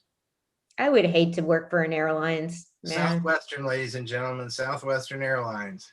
Yeah, poor Southwest. Go on a diet. Actually, they've become a pretty good company now. The last couple of times I was able to travel, they were actually pretty nice about things. Mm-hmm.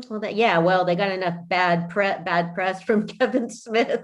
Yeah, I think now American is the number one bad one now. Is it? Yeah, I had some nightmare experiences with them not too long ago. Yeah. I hope it's okay if I'm having something to eat. No, please do. This is awesome. I'll see Hey, you. Lamont. Well, thanks for watching. the number of viewers is going down by the bite. Yeah. Yeah, they did the I'm trying to because they just did the most I mean, for me, like Jay and Silent Bob, it's like seeing my friends, and like see when they do and when they keep moving on with the Clerks, I'm like, yeah, we're all getting older together. I mean, I love that. Well, I really liked the new Bill and Ted movie. Mm-hmm. I didn't see that. Yeah. Well, it was actually sweet and addressed all the problems of being middle-aged. And now their daughters could have their own spin-off series because they're cool characters. I mean, it kind of checked all the dots for a Bill and Ted movie that would have, kind of, as goofy as it is, a little bit of relevance and something that would, again, money, I'm sure, hey, if we can get Bill and Ted's Kids Adventure or something, we'll go for that. But, you know, it really cheered me up that it wasn't horrible. Because I used to be the oldest guy in the theater watching those Bill and Ted movies. Everybody kind of moved away from me. They thought I was a pedophile or something. It's like, no, I'm an old stoner. I think these guys are really funny, and they never once touch a bong. That's even funnier, you know. We know what Bill and Ted are doing off camera, but yeah.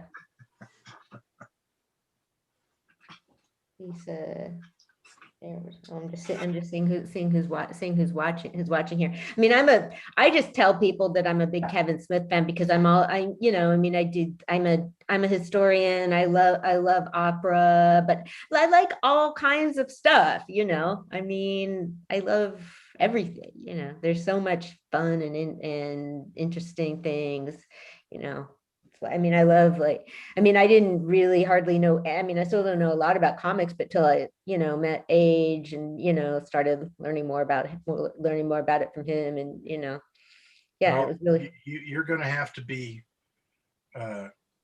dipped into the culture because,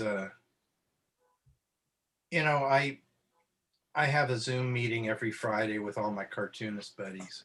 Mm-hmm. And we laugh about it because it's like, there's a guy from Mexico City, Floyd Norman's on there, Sergio Aragones, who's a Spaniard who grew up in Mexico City, Stan Sakai from Japan, Mike Kazala, who's a Lebanese. It's like, in cartooning, there's none of that bullshit. And with most of my friends, at least, and we were all, I don't know if successful is the right term because none of us are sitting on a big stack of money, but we've all been pleased the way our careers have worked out. Well, yeah, you've had a career. You're not delivering pizza. Yeah, exactly. And there's no, oh, I'm more important than you, or I got the bigger thing. One of the guys has just got a big deal to have his cartoons or his comics made into a whole cartoon series internationally.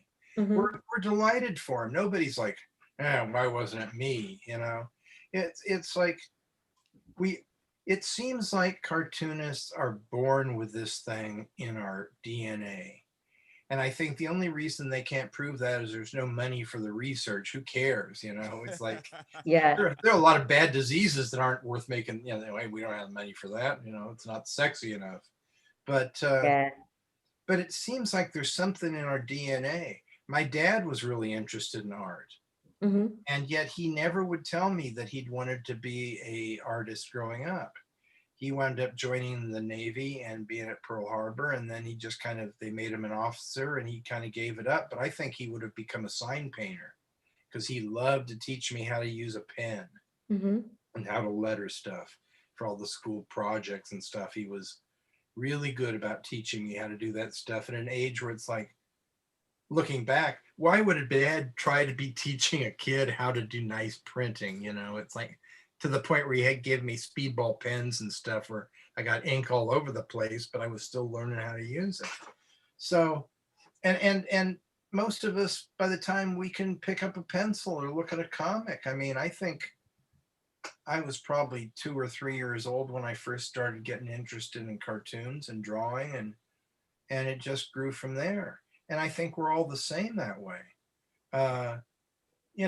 People like yourself are certainly welcome because, it's nice to have people in there kind of with a different background just so they might be able to do things a different, more interesting way. But it seems like so many of us have the same influences and the same things that got us excited and the same histories in terms of kind of being outsiders. Yeah. In growing up. I think back then as now is that a lot of people just can't figure out somebody that's passionate about something. It can be kind of intimidating. Yeah, it's like they think you're like Doc Brown or something, and it's like, well, they're just nuts. They love this a little too much. It's like, well, sometimes you get deep into it because you care about it. But most people, it's like, well, I'll go home, I'll have a beer, I'll watch some TV, and then I'll go to bed. It's like, that's fine. I'm not putting it down, but some of us are driven, whether we want to be or not. Yeah. Yeah. Yeah. Hey, we got another special guest coming on, our friend Lamont. Maybe we can see him in a minute. I'm putting the right one on there. I'm done. Huh?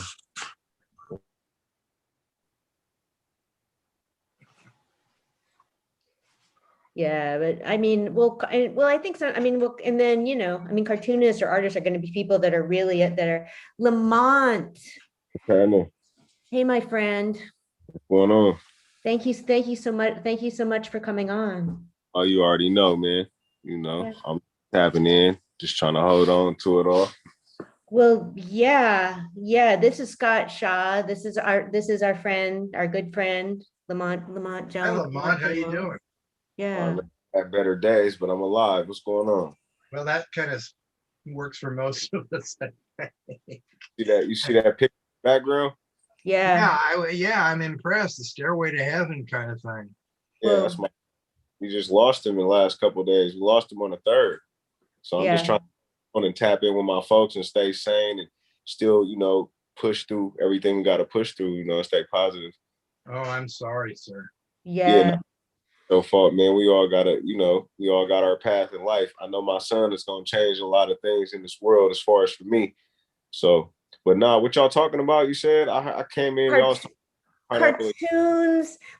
cartoons, influences, what people grew up with. Scott has like been I grew up with old school people. Yeah. So what were some what cartoons did you grow up with?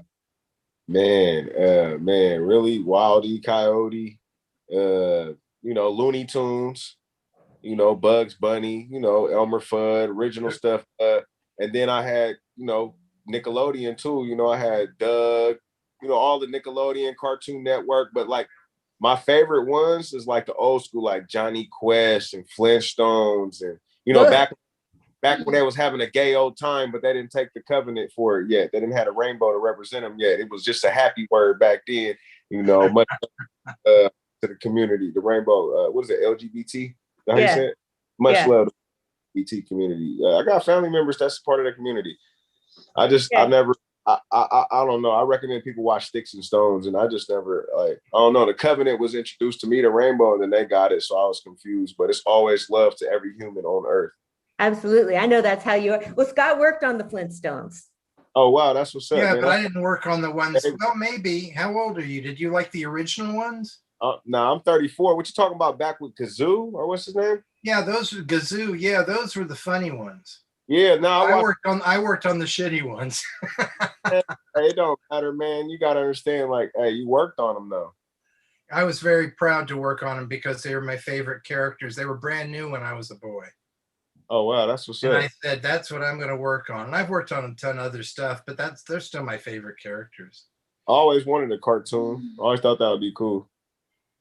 Well, I see we have another friend here too. It's Shantae. Yeah, I like Shantae. She beat me to drop in her name. She just showed up to make sure that I said hello, Shantae. Shantae, this is our friend. This is our friend Lamont, our good friend. This is Shantae. How you doing, Shantae? How you doing? I've been better, man. You know, but I'm doing. Yeah. Well, you just gotta live day by day and just try to make the next day better. Man, you gotta just live. Just in the moment. Yeah.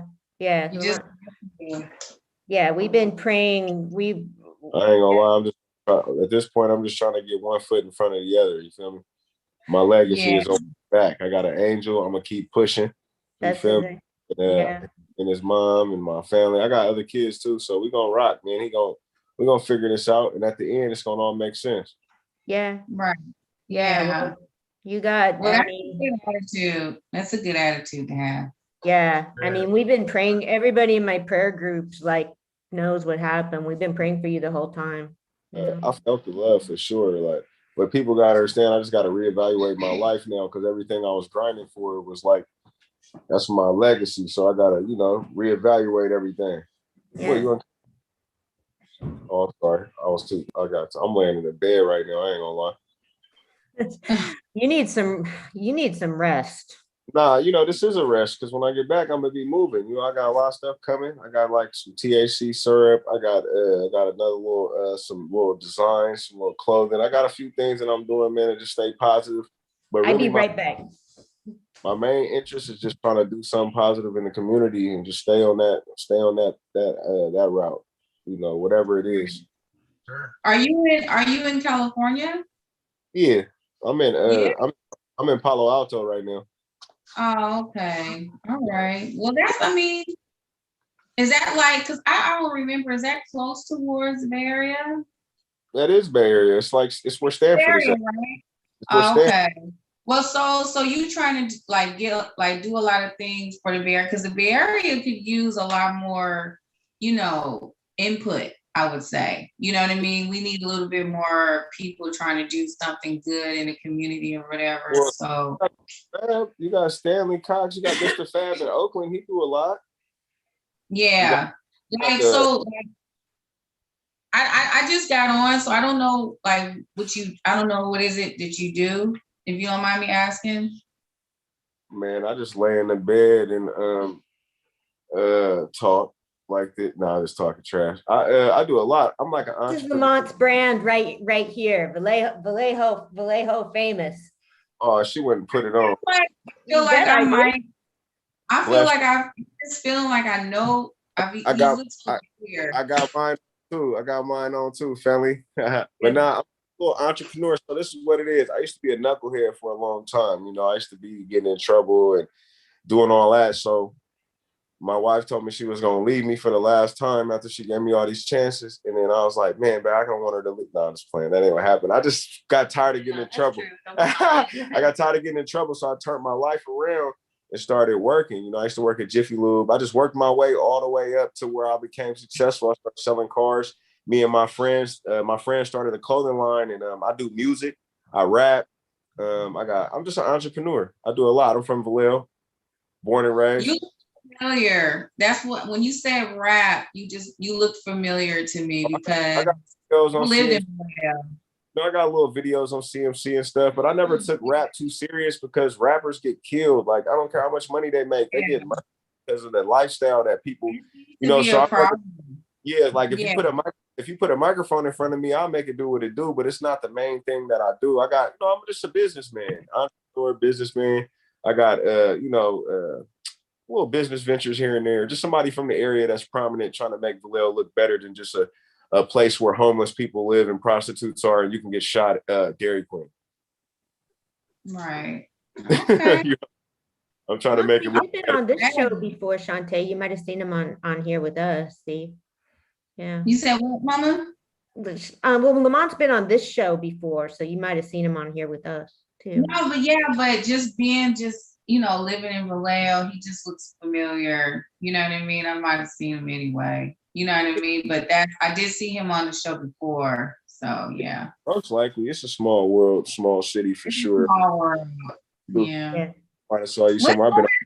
Anna, what's going on? I don't mean to interrupt, but what's going on, Anna? What's going on with the show tonight? What y'all was talking about? Well, I was just, Scott Shaw came on, wanted to come on, and man, we've been talking about cartoons and art and, kind of how stuff. I couldn't make it. I said I couldn't make it because you probably didn't have no room. So I had told him already. So I was like, she told me. Yeah, well, Vincent was gonna come on too, who I'm working with on something, but he wasn't able to do it. So I was like, yeah, we wanted to see you, and then I saw you watching Lamont, and I was like, so yeah, I was sort of like, well, wait, I wonder if he wants to come on. And I was like, so yeah, so I sent you that because I was like, good, we just want to do everything we can to support. Well, how I don't really want to talk on phone, but I'll go live. And you always got some interesting intellectual type of conversation going on. Yeah. So I like your show. Like, I ain't just I'm not a cornball friend. I'll really pull up. I like what y'all be doing. Thank you. So does he know? He knows about Duck Soup? We've told him. Yeah. I think he knows about Duck Soup. Yeah, I know about Duck Soup. I know about that. I'm just asking Jake for my shoes. I know about everything you need to know. You know what? I'm not trying to toot my own horn, but you know what they be trying to call me? What? The mayor of Vallejo. Oh my God. But I don't do politics. I'm gonna endorse him now. I endorse Dwight Monroe. You know what I'm saying? That's where my endorsement goes to. I'm gonna endorse Dwight, for city council. Then after it's okay to teach your horn sometimes. If you really doing stuff, it's okay to toot a little bit. Yeah, you gotta tell people what you're doing. Nah. See, that's the thing. If you really a baller, you never look at the scoreboard. You just keep scoring, and then by the time you when it, That's you right. That's exactly right. I don't look at none of that. Yeah, because there's no point to just look like. What's the point of looking at the scoreboard? People who look at the scoreboard are nervous. This is what we do. I'm never nervous. I can't be nervous. Like people would try to like in my lane. People would try to compare or say, how do I feel about this? How do I feel about this person? I'm like, I'm not even interested. Like, I'm doing what I gotta do. I'm gonna be on top of what I gotta do. You know what I mean? Like, I'm already here to myself. You know what I mean? Like, I can't be worried about their goals and what they doing and where they at. You know what I mean? I'm not looking at that. I'm not looking at who's scoring because I feel like I'm a boss. So at the end of the day, that's just it. I sleep well. You know what I mean? You just gotta. It's just, that's it. You know how I go. That's just what it is. I mean, that's all it is. A lot of people just duck out they duck out their house without looking at any of the mirrors in there because that's the only person they got a problem with. You feel me? That's what they really do. And they see all your plays move. Man, I'm constantly looking in the mirror. You know, I got excuses why I couldn't be where I'm at, and I'm still somewhere. So I don't want to hear nothing. You know, I'm gonna stay humble before I crumble and just stay focused, man. Hopefully I can, you know, do some. I'm focused on the youth. That's what I want to do. I want to work with the youth somehow. That'd be good to do, especially you being like a Black man. Like that's very important for someone like you to do something like that. You know what I mean?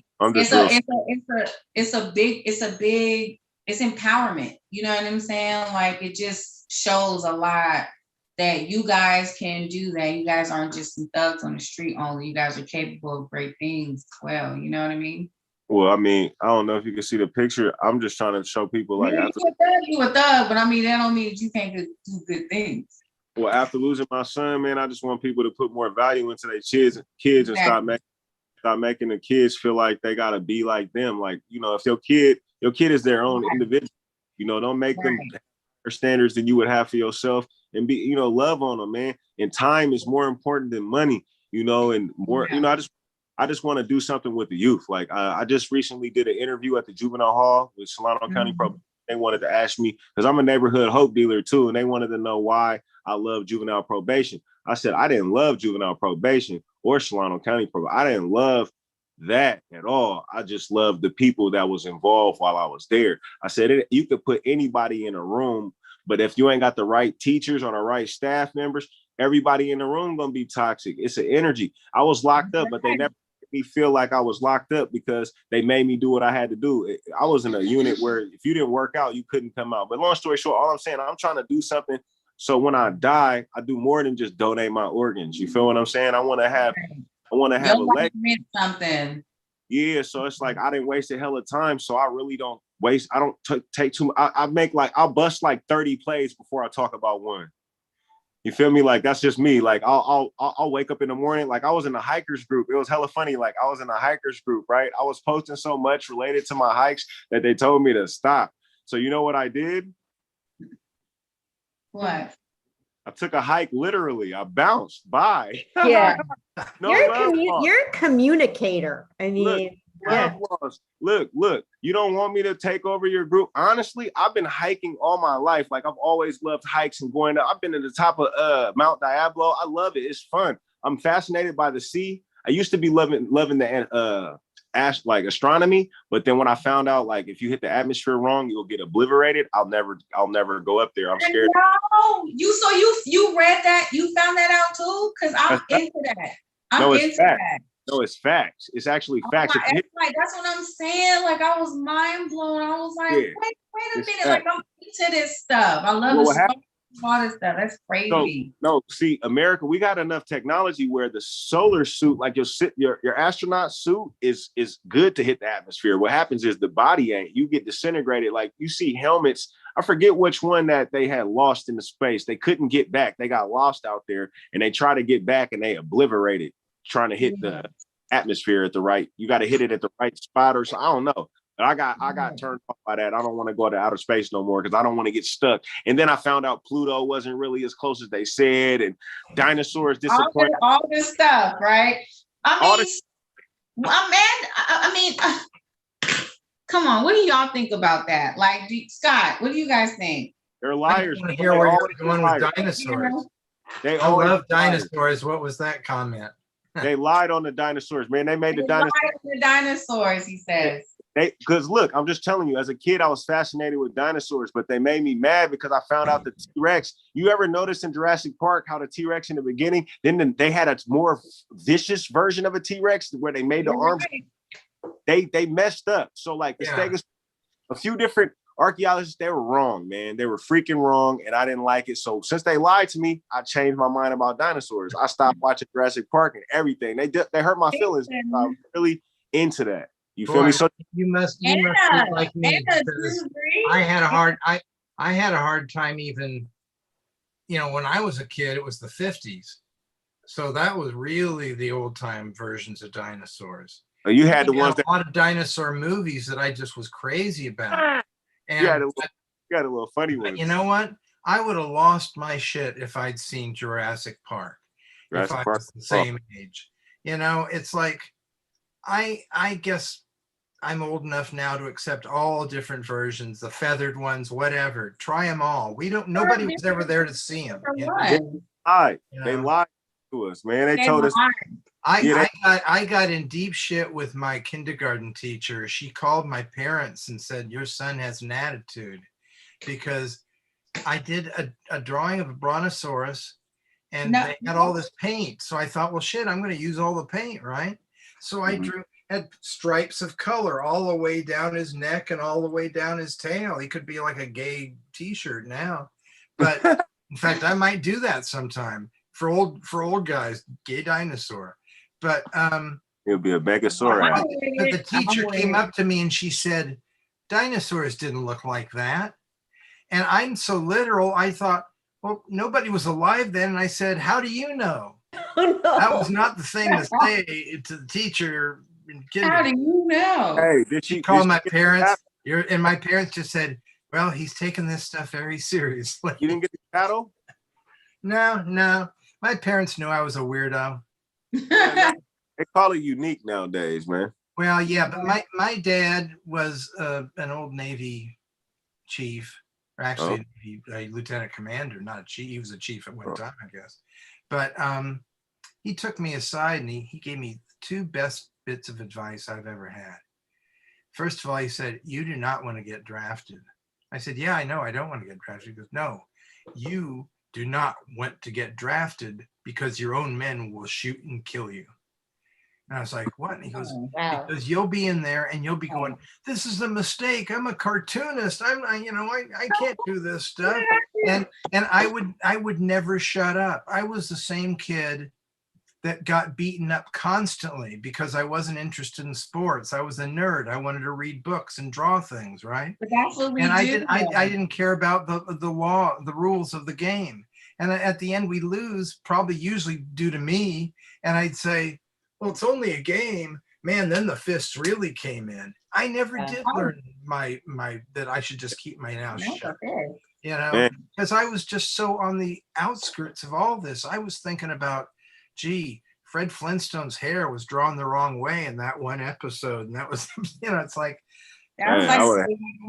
we're just on another planet sometimes. And it's what I like.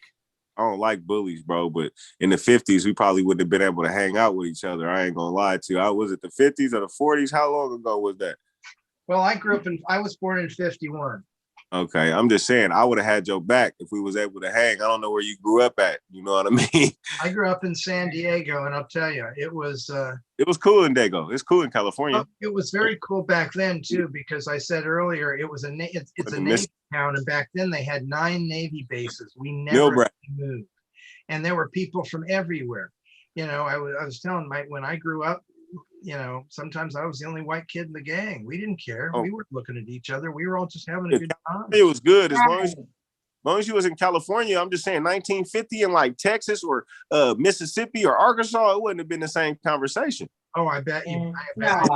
Yeah. It wouldn't have been. Yeah, so I'm just making sure. I'm just trying to I'm like a reader, so I like to have the whole geographical setting, the temperature, what you had on that day, what you ate that day. What was your t-shirt looking like? Yeah, I'm really in 1950. I'm watching them on the football field just drop the last pass. My grandmother raised me, so I know about all that old school stuff. I'm an old soul, period. So I'm definitely down with all of that. Like, you already, Scott, me and you already talk about the old comic books. We already go through all of that. Me and you are, we're both artists. So, I mean, I grew up with all that stuff. I knew who you was when I was probably in my teens.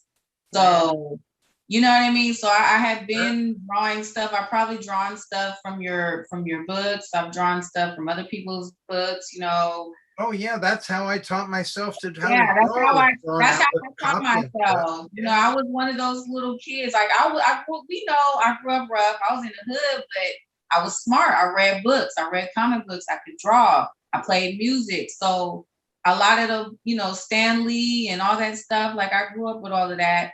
And that's just, a lot of that stuff. A lot of the comic books hold history too. Like some of the stuff that even Anna talks about. A lot of comic books hold some of the same information. It's just done differently. You know what I mean? Yeah. Well, the guy that wrote and drew Uncle Scrooge for years, which when I was a kid was one of my favorites. Scrooge McDuck? Yeah. Okay. He got all of his plots. He had almost a complete set of National Geographics. I got to know him. I love that. And I said, "Where do you get your story?" I love National Geographic. Right there. Too. Right there. National Geographic. I ain't gonna lie though, we used to do in elementary school though, hella immature. We used to find the pages with the naked parts on them and get in trouble. Here too. Anna, I wanted to see the long titties. I hate to say it on your show, but I wanted to see them. Oh, I know. I used to get in trouble. I would write the pages. I would write the page in the beginning. I'd be the kid in the book that say turn to page 12, and then you turn it. It was real. It was so real. That was like when I was a teenager and I was reading the James Bond books. And my dad would come in and he'd pick it up and he'd wait and see what page it opened to, because that meant that was the page I read the most. And it would always be some sex scene. Yeah. So I used to read a lot of it was like you come in just to embarrass me, put it back down and walk out. Did you read a lot of you read a lot of Jackie Collins books, Scott? No, I read lots of I read science fiction and okay, what like Hardy Boys? Any like mysteries, Hardy Boys or anything like that? I used to read something called Encyclopedia Brown. Oh, I read those. Yeah. Yeah, I really liked Tom Swift Jr. because that was the science fiction thing. And it was very much, they never mentioned it, but at Hanna-Barbera, as you probably noticed, they stole everything from something else. Johnny Quest is based on Tom Swift Jr. And you should find a couple of those old books and read them, and you won't believe how similar they are. That's correct. Because I love that little cartoon. So I figured it was something. Yeah, they always Hanna-Barbera even stole from everything is from something though. So I mean, most of the stuff that's been created, actually results in some of the cartoons. Well, I respect Lucas because he was smart enough to like start Star Wars at the end. Like the excitement. That was brilliant. So you think that was a brilliant thing? He didn't want the audience to fall asleep because science fiction, like you just said, they call you dorks if you don't play football or do what the Roman Empire does and go in the Coliseum. All sports is Coliseum. If somebody has to die, it's Gladiator. He's over there reading a book. They mad at him. I like books too, but that's what it is. Ball too, though. I used to read all my books.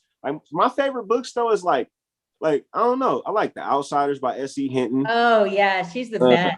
I like what is it? Timeline by Michael Crichton. Which one is that? Where the time machine, when they go back in time, they made it into a movie. I think it's called Timeline. It is a movie. I don't know if it's necessarily called the same. I don't know if it's necessarily called the same thing, but it is. I know what you're talking about. It was made into a movie. A Wrinkle in Time? Was it? No, that's Madeleine L'Engle. No, that's a different movie. No, that's Oprah's movie, right? So, I don't remember, but I just know Michael Crichton made Jurassic Park. But I like autobiographies, man. I'm into I read about Colin Powell, Jackie Robinson. I like to read about people, but like real stories. Who don't get enough credit that people be hating on? That's another weirdo that wrote Who wrote Shawshank Redemption? Tell me. If you know, then you really. I Who don't wrote know. it? A weirdo. Stephen King wrote that book. Oh, certainly. really? Yeah, of course. Yeah, Yeah. that's one of my favorite authors. No, Stephen, they don't never talk about it. They never talk about it. Stephen Because he King was- started out he writing was letters to gone. famous monsters of Filmland magazine. Yeah, he he was was just a weirdo, gone. just like me. People like to take credit for his work. I'm I telling love you. that dude. I love that dude, man. Hey, look, he is so raw, bro. They don't give him no credit because he made movies like what, The Shining and Sleepwalkers. I think he was He's crazy. crazy.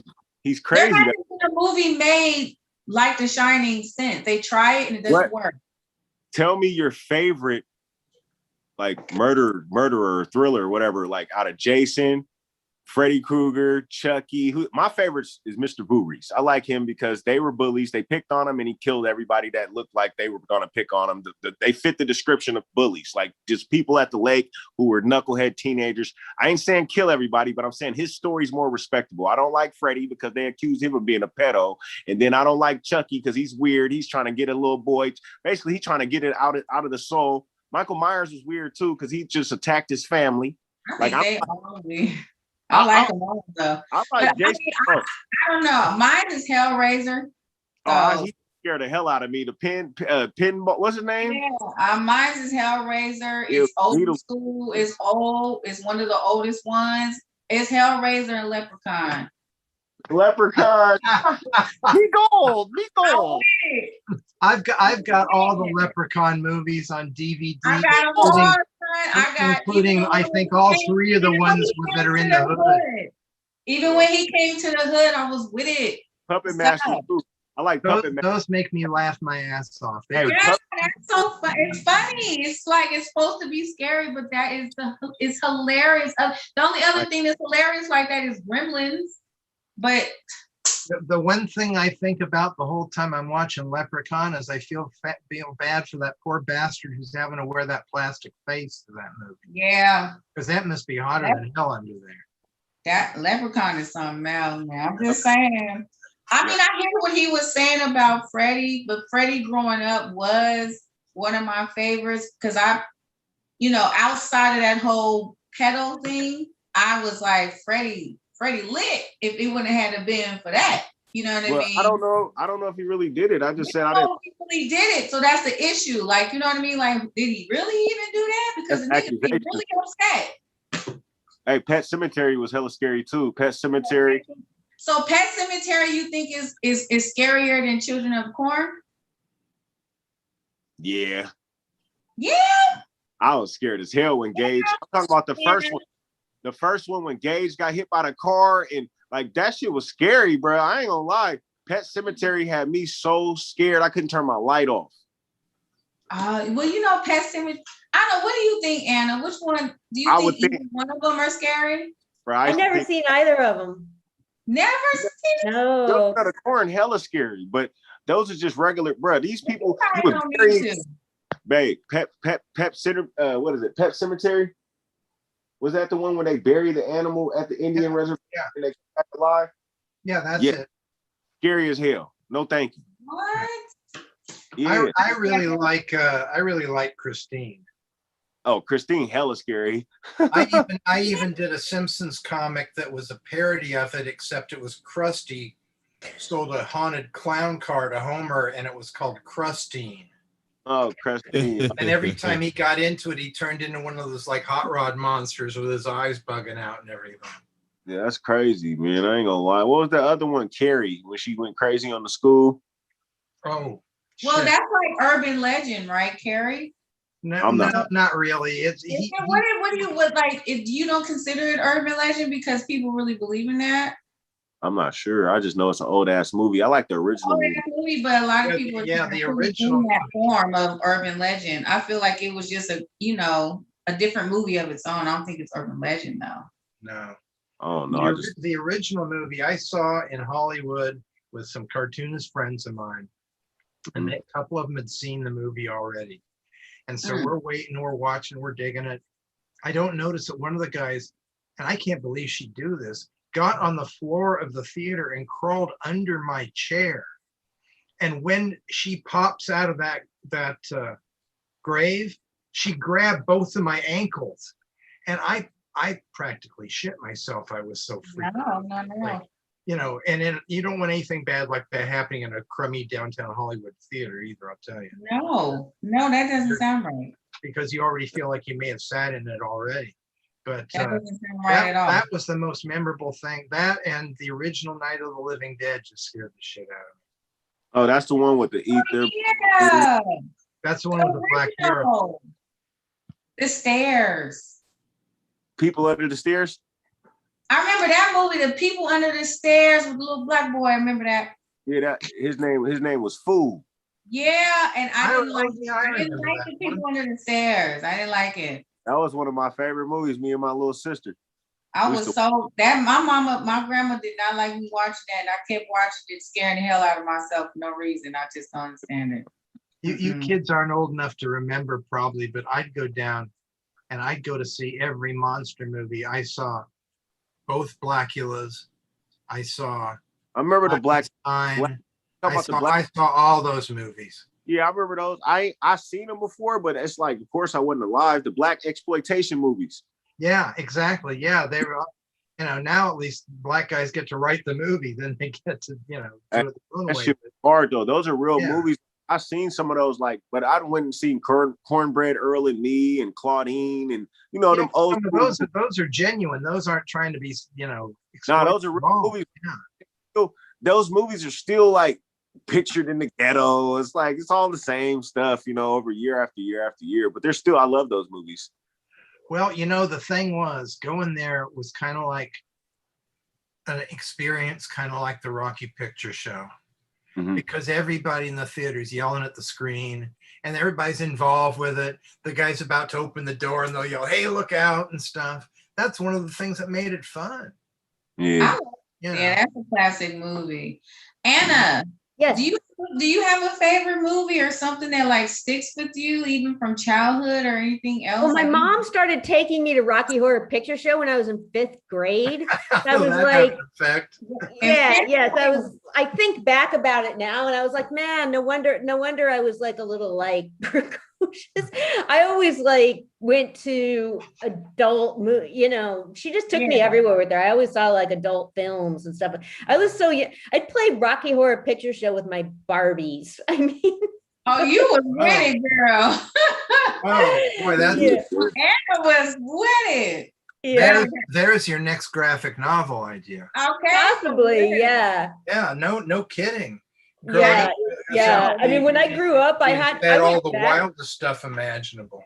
I went back and like watched when I was older. I went back and like watched Disney stuff and kid stuff that I never got to see when I was a kid because I was just kind of treated like an adult. Right. Yeah. Well, yeah. A lot of you have no nostalgia for it, so you're seeing it for exactly what it was. Kind of Pavlov. Yeah. There was one Disney movie that blew my mind and I think turned me not only into a science fiction fan, but a hippie. What? Macamee? 20,000 Leagues Under the Sea. Oh, wow. Everybody's treating Captain Nemo like he's the villain, but he's using his ship to blow up all the warships so there'd be peace in the world. And as a kid, I'm going, why are they trying to kill him? He's the good guy. Oh yeah, my dad liked that too. So you were in love with Atlantis then, Scott? In love with who? Atlantis. The movie Atlantis I thought was kind of weak story-wise. I liked the thing about Atlantis was it was originally supposed to be like one of those like Ray Harryhausen movies with lots of wild, mythical monsters and dinosaurs and stuff in it. And little by little at Disney, they kept saying, well, no, it needs to have some message here. And oh, no, we need to make sure that this is said here. And pretty soon, I think there was only one monster in the movie. Yeah, I think that it was beautifully done. I think it was beautifully done imagery, like image-wise. But I do know that it was weak as far as like what you said, the storyline, because anytime that I, used to grow up reading about Atlantis and stuff, it was always extreme. So it was kind of like a Lifetime movie. You know what I mean? So It was kind of dumbed down, but it was, I mean, as far as the artwork and stuff like that and the graphics, I think it was nice. No, it was beautifully done. It's funny. I was talking to a friend the other day because they were going to do a whole TV series and they never wound up doing it. But Yeah, I it was think, beautiful. I think the biggest problem that movie has is the lead guy with the glasses is just too unrelatable to everybody. He's just too nutty. Also, like you think his character wasn't relatable to, like, you feel like the character should have been more relatable. Yeah, like, I think so. Like, as far as what? So he was only nerdy. Yeah, I mean, at the time, I don't think that was necessarily That wasn't a thing. lovable. If it happened today, it would be more with everyone. And you know what? They should bring back Dexter's Laboratory for the same reason. Right. Everyone's a little bit more open with being, you know, nerdy and being a little bit more open with it. I'll tell you, the smartest thing Disney ever did, and they didn't even realize it, was make Lion King. Because Lion King appealed to every culture, every background, everybody had that same experience in one way or another. The only thing it did so well. Then those people over there, they started signing the cartoonists and giving them bonuses, thinking, boy, this is just every movie now is going to be a hit because this one took over the world, not understanding that they just hit all the right points in it. No humans at all. Everybody could dig it. The only thing. The next one was Pocahontas. Oh yeah, Pocahontas. Pocahontas is wrong. Pocahontas is wrong. Yeah, exactly. I mean, it wasn't the sort of thing that people resonates with people. They followed it up with The Hunchback of Notre Dame, which is based on a novel about a minister or a priest who has lust for a actually just wants to go after this Disney girl, a gypsy, and it stunk too. And they blamed the artists on all these things. And it's like, no, you came up with the concept. Blame the artists. That's stupid. No, well, that's Disney for you. That's Disney. The only company that's worse to work for than Disney is Warner Brothers. Lion King was raw. Everything about Lion King was great. The only thing is they need to get that South African family their money for that damn song that they stole since back in the damn day. You're right about that. Well, you're right there, and also the whole plot was stolen from an old anime called Kimba the White Lion. Bruh, they did them so dirty, and you know what? They took the song and twisted it so much, and they created a fake person, and they started sending them money. It was a Netflix special that they started making it up in the jungle. The mighty jungle. Like, that's the only thing that made me like not like Lion King, because I know some real hard-working African folks who really live in huts on the ground didn't get a penny for that damn song, and they sitting out there getting all that money. I can't stand America for the way they be doing people, man. They really they took a real native song and got cashed out, bro. Like, I seen it Netflix special. You gotta watch it. Like, Lion King used to be one of my favorite movies, and then I'm like, ooh, that don't sit right with me. And the second version pissed me off. They made that on national. The second version was a rap. It was weak because they took all the emotion out, like when Simba died, and then they didn't have Mufasa. It was nothing there. It was nothing there. It was nothing there because the first movie had you in tears the whole goddamn time. Okay. That's what as I said earlier, it's all money. It's successful. Let's make another one. Maybe it won't be as good, but people will buy the videos for their kids. Man, I worked there in that period, and they'd come around and try to give me a DV or a VHS of Snow White number 13 or something, and I wouldn't even take it. I'd look them down. I'd say I wouldn't give this to a kid. I wouldn't give it to a dog. I said, don't you understand the term happily ever after? There's no that means no sequels. No sequels. Yeah. Everything was sequel. They did Tarzan without a single black person in the story. Floyd Norman flipped out about that. He kept pointing that out to everybody. He's going, what the hell are you doing? Anna, have you seen Coco? No. You haven't seen Coco? I'm like old. I mean, when I was a kid, Fantasia was the thing when I was a kid. I mean, well, you know what? That was the same for me because, I played the violin. Me and you already know that. Yeah. That was like, when I drew, that's how I drew. I drew out of music. That was something that when we were kind of coming up, that was that stuff. Yeah. Like, it was more of an intellectual type of situation. You know what I'm saying? It was about color, it was about feeling, it was about music, it was about storylines without even someone talking. You know what I mean? It was beautiful. And you it know was what? beautiful. Anna, It- you may they know the name they of made it Ella. the it was great. I was not a fan. You talking about the Mickey Mouse with the magic hat on? No, the are But you it was talking bigger than about that, though. Coco? Oh, I thought you No, were talking about. no. Me and her were talking about Fantasia. Oh, okay. The classical. Sure, the dinosaur sequence in that is That what I had the cartoons and symphonies that went with it. Only You know what I Fantasia mean? I know about is the one with Mickey Mouse with the little hat on. But it's more than that. It's just not about that though. Yeah, it's like about five or six stories. Yeah. I went outside. Yeah, it's a bigger spectrum. It's about the musicians. It's Yeah, about contrast. It's about a whole bunch of different things. It's just that because it's by Disney, they're gonna have Mickey Mouse part of it somehow. You know what I mean? Sure. It's more about the orchestra and the band. It's more about the music I gotta look up behind the. the scenes. Yeah, I gotta look up the original. As a kid, I just didn't catch my attention. I didn't care about it like that. You know what I mean? I wanted to go watch. You know, I liked Oliver and Company, Aristocats. I watch Disney. I watch stuff that And you would like Fantasia. You would like if you liked Aristocrats, then I you got would two little like sisters. Fantasia. I didn't pick Aristocats. I got two little sisters, so I had to watch certain stuff. Well, you watched it, so hey, it is what it is. You know, I used to watch stuff like The Blob. I'm like 10 years old. I want to watch The Blob. I want to watch Sleepwalkers. The Blob is cool though. See, Lamar, you and I definitely would have been buddies. I have a comic book that's we're like 50 years old. Okay, it's The Blob. The Blob is the shit. It used to be so scary. I'm like, Oh yeah. By the I'm way, like- on a related subject, Anna, I don't know if you know the editorial cartoonist work, Lalo Alcaraz. You know his stuff? No. He's outstanding. And he also does a comic strip called L.A. Cucaracha. And he's a Latino who grew up in San Diego. And he was the main consultant on Coco, the movie Coco, to make sure they got stuff right.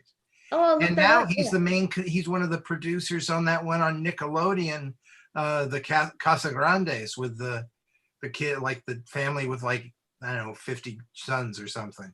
So, you know, I have to say, animation is now actually making a real effort to like get people involved that actually are the same as the people that are in the movie and helping them make the movie, not just, you know, we're going to have them do assistant animation. No, they're either writing it or working with the writers. Yeah. Yeah. I mean, but you know what? I love how far animation has come. But my favorite animation was back in the old X-Men times. You know, when I got up at Saturday morning, and that's just what it was. I felt like I missed that type of cartoon. I feel like some stuff don't always have to change. Like I love like the Pixar stuff and the new Disney stuff and the CG. You know, I like that stuff. But it's like, I would give anything to kind of just see some of our old stuff kind of like redone. You know? Although the problem is they can't capture the same chemistry.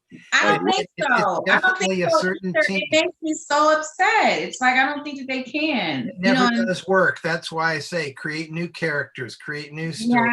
Don't keep trying to repeat what was successful.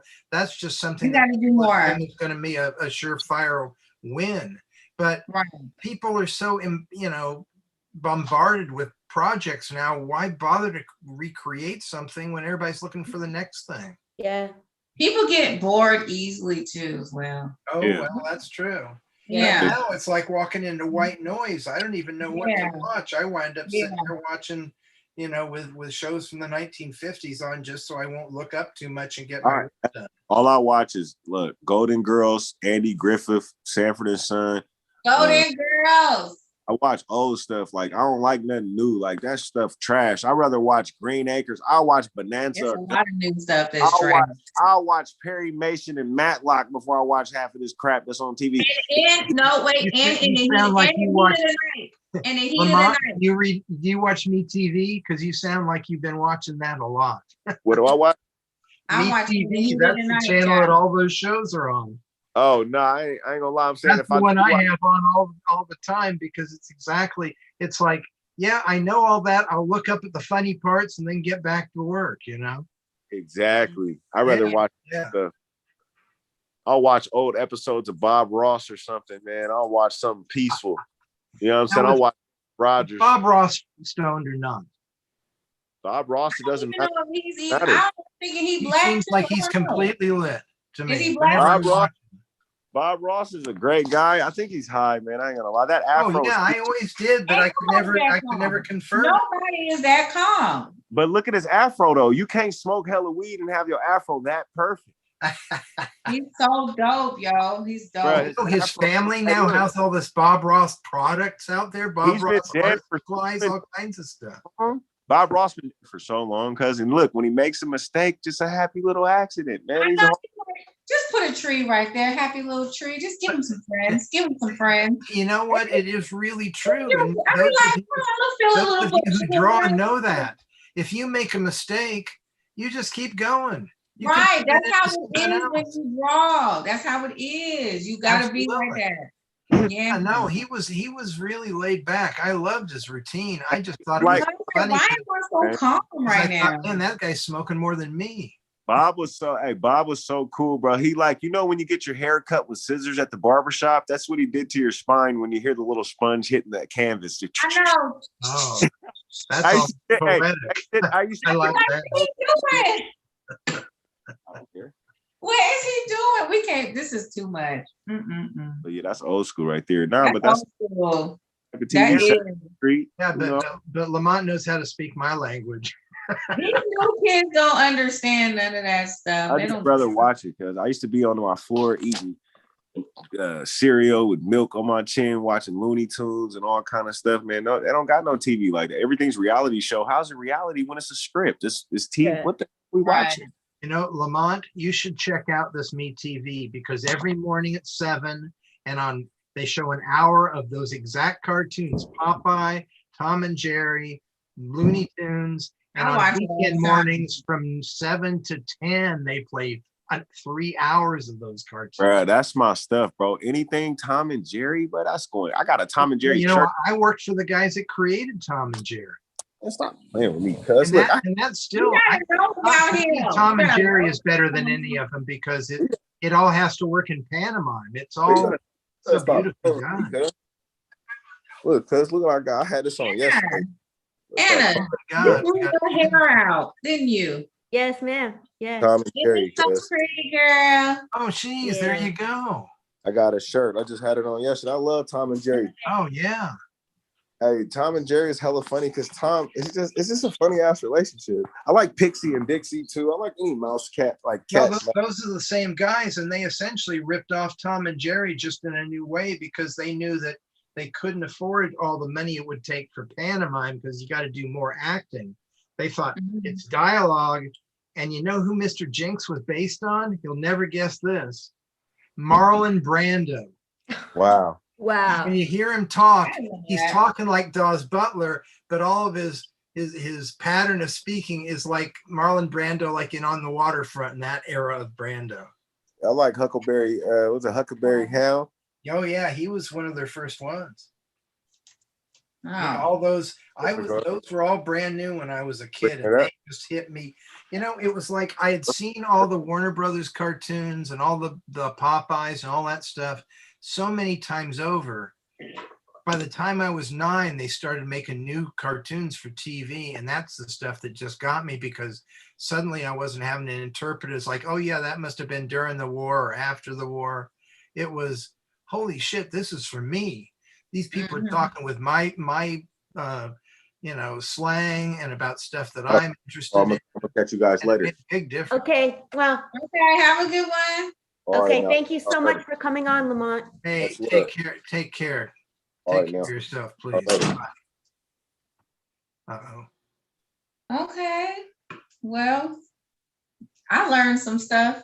I'm happy about Yeah. that. Yeah. You. I got a bunch of stuff to go What look y'all up now. talking about? We just talked about like 10 different things. So Yeah. I don't know. That's good though. That's good. Look No, at you. I enjoy having all these good conversations. This is, I know it's good conversation. yeah, it's nice being Yeah. around smart people that don't want to fight. I don't. Yeah. I don't have time. I'm tired. Fighting is boring. To It's be not my age, you interesting. just don't have the patience to put up with it. Yeah. Yeah. Yeah. I don't. I be like, I can't do this today. I be, especially on social media, like I just be like, okay. Like I just can't do it. You know, people be going at it with each other and I just can't do it. I just feel Yeah. like it's just so boring and it's such a waste of time. And then you don't want to make yourself look stupid by being in it too much. You know what I mean? It's just too much. I don't know. No, it's easier to walk away from a lot of it. Yeah, it is easier. I had to learn that though, because I used to be a wild child. So I had to learn. Yeah. I was a hothead. Yeah. I still have my moments, but I'm getting there. You know, I'm avoiding a lot of situations on purpose. I'm avoiding a lot of people on purpose. I'm not like some of the stuff that I used to get in my feelings about, like you just talk to a good friend or something like Roselle or whatever, like you just be like, damn, like I'm so much bigger than this situation. Like I don't need to be thinking about this. Like this is so stupid. Like you doing your thing. Like you can't let people get you, you know? Because if you let people get you down too hard, like you just standing in your own way of success, you know? And Absolutely. I don't want to stand in my own way because other people are afraid of my success. So I got to keep moving forward, you know? I have a new source of frustration. When you're my age, you start wondering if your friends are losing it. When they start saying crazy things, and you're like, are you just disagreeing with me? Or are you do you like, think you're really important now? Or are you kind of losing sight of what's going on around you? And it's like, I hate to be in a position where I have to judge people for that, because it's like, I just need to know how to react. You know, it's like, well, if you're trying to piss me off, I'll react this way. If you just understand what you're saying, I'll be real nice. You know? right. It's like, what's on your forehead when you do that? You know? That's some funny stuff. That's some funny stuff because I swear I deal with that. I'll be like, are you okay? Like, are you all right? Well, and my mom had Alzheimer's, so I'm sensitive to that too. But it's like I'll be 70 in a couple of months, and I already have friends that did a lot of acid who can't remember much of anything. Yeah. You know, that's unfortunate. No, it is. You know, and I mean, they're not just goofballs, but it's like they can't. You know, we were all being interviewed about the early days at Comic-Con. One of the guys said, and he says, I had a great time, but I don't remember a thing. Wow. And those are some good times. Artist. He wasn't some guy that just got high all the time, but you know, I think that we're in that age now, and I'm starting to have to really be conscious of it. Yeah, that's very true. Because guys like me and girls like you, we kind of think of ourselves as kids the rest of our lives. I'm a kid. I am a big kid for sure. Yeah, I can tell. Well, that's probably why I like you. We both are kind of like that. I can poke fun. I can talk about adult things, but I can get with some fun stuff, some good stuff, some cool stuff. It's okay to be a kid. It keeps you young. Definitely. You know what I mean? You know, whenever I get around little kids, I get so emotional. I'm not a grandfather yet. My son's, you know, he's got a girlfriend maybe soon, but kids are just so trusting. I love kids. And it makes you go, God, what if I wasn't a good guy? Right. You know, it gets you real emotional because you think, God, these kids are just so willing to just be talk your to friend you, and love you. And it's like, right. it would be so easy to do something horrible to them with that kind of power. And unfortunately, we now realize how many crummy people there are in the world. You know? There are. Yeah, I don't like stuff like that. I don't like it. No, but I enjoy talking to little kids. At comic conventions, I always tell parents, if you've got a kid that wants to be a cartoonist, make sure they come by my table.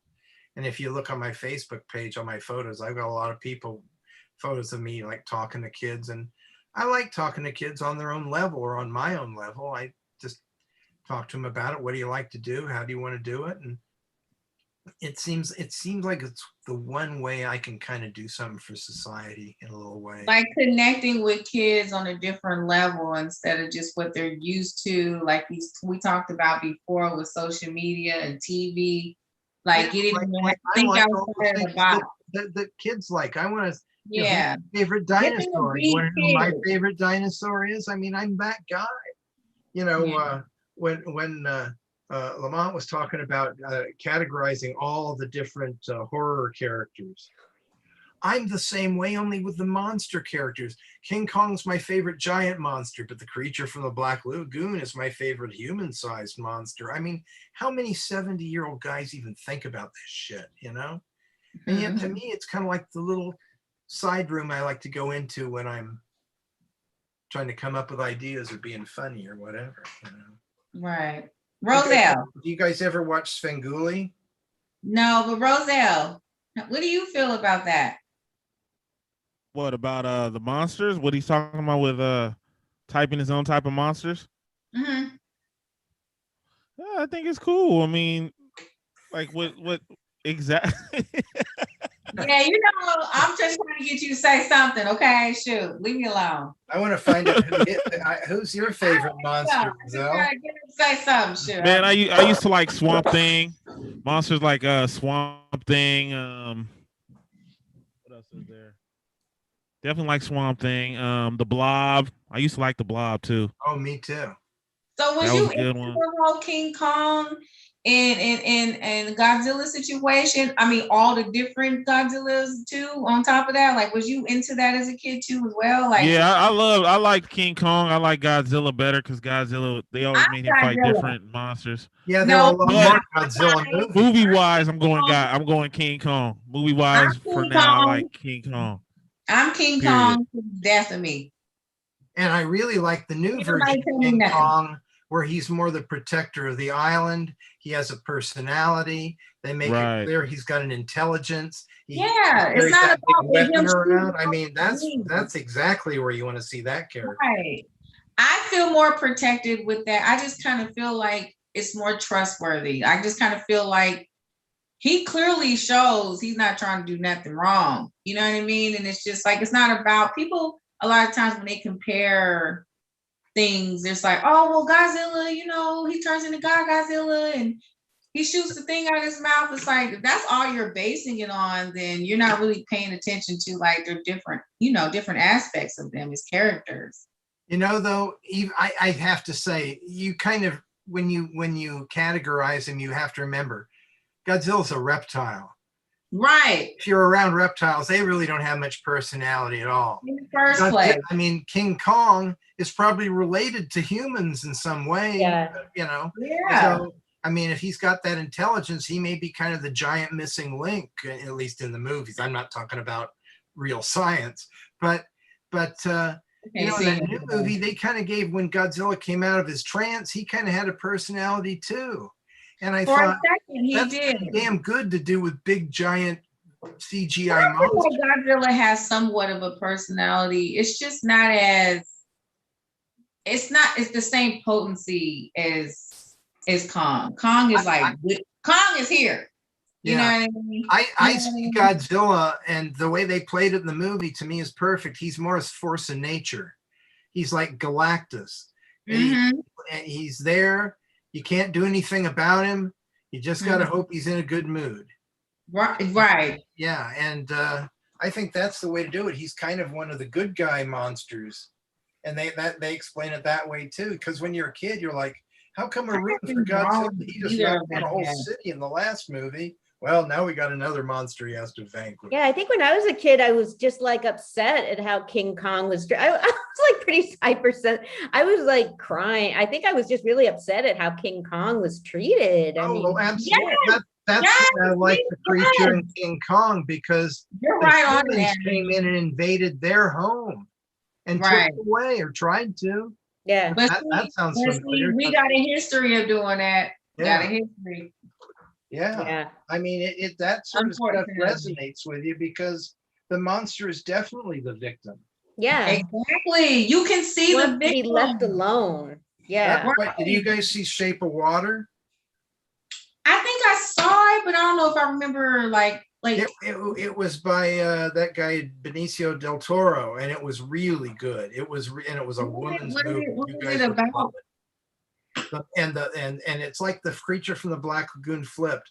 The handsome government guy that usually would save the day, he's the asshole villain. The creature, the guy that's like an underwater guy, he's the hero.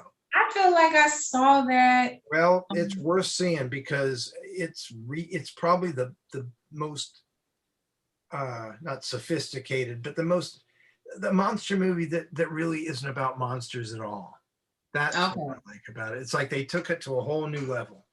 You said Benicio del Toro, right? Yeah, he's an old guy like us. He loves all the old stuff. He's done a lot wow. of. Yeah, he did those Pacific Rim movies that I really like. Oh my gosh, Pacific Rim is my shit. Those were good. I like those are good. Those are good because the thing I like about it is it shows what people would have to do if they really did have to live in a if world. we had to really fight for real, and really get this under control. You know what I'm saying? Like it really showed a different look than just like how we were talking about Kong and Godzilla, where we kind of just let them do what they doing. Pacific Rim was kind of like, okay, what the fuck we gonna do? You know what I mean? Like they coming for us. So what we gonna do? We really have to do something. So I just thought it was crazy. I mean, I like the first one a lot more than the second one. The second one feels more like Power Rangers. Yes, because that's what I thought. But the first one is not it.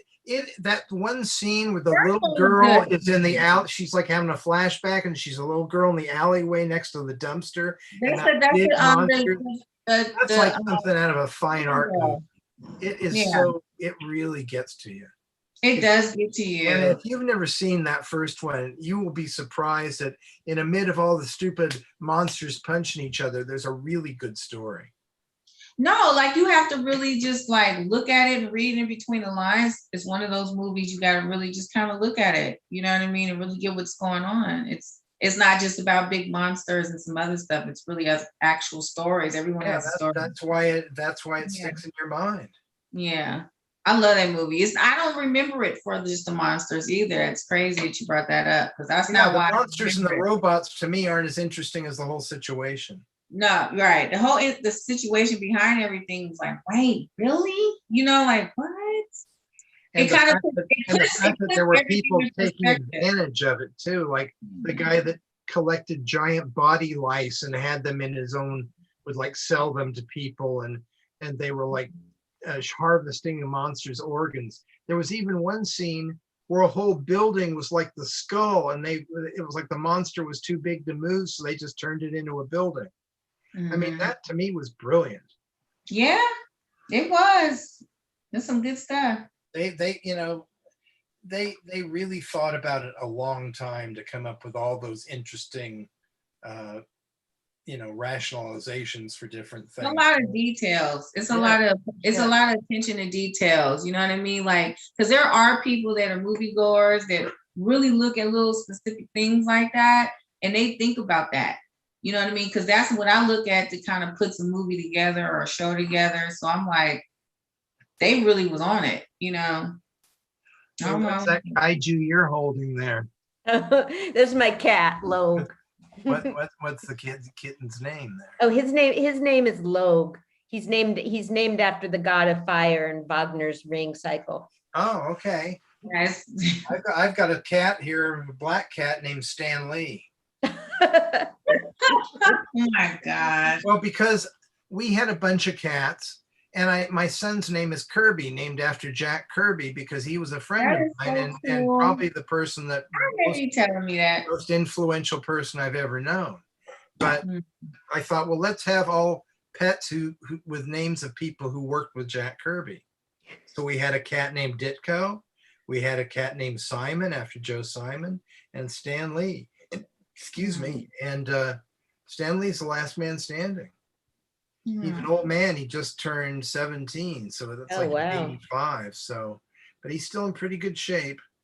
And I miss having a dog and I miss having other pets, but at this point, I don't want anybody to intrude on him. Yeah. You know, he's very nervous. He wants to get lots of hugs.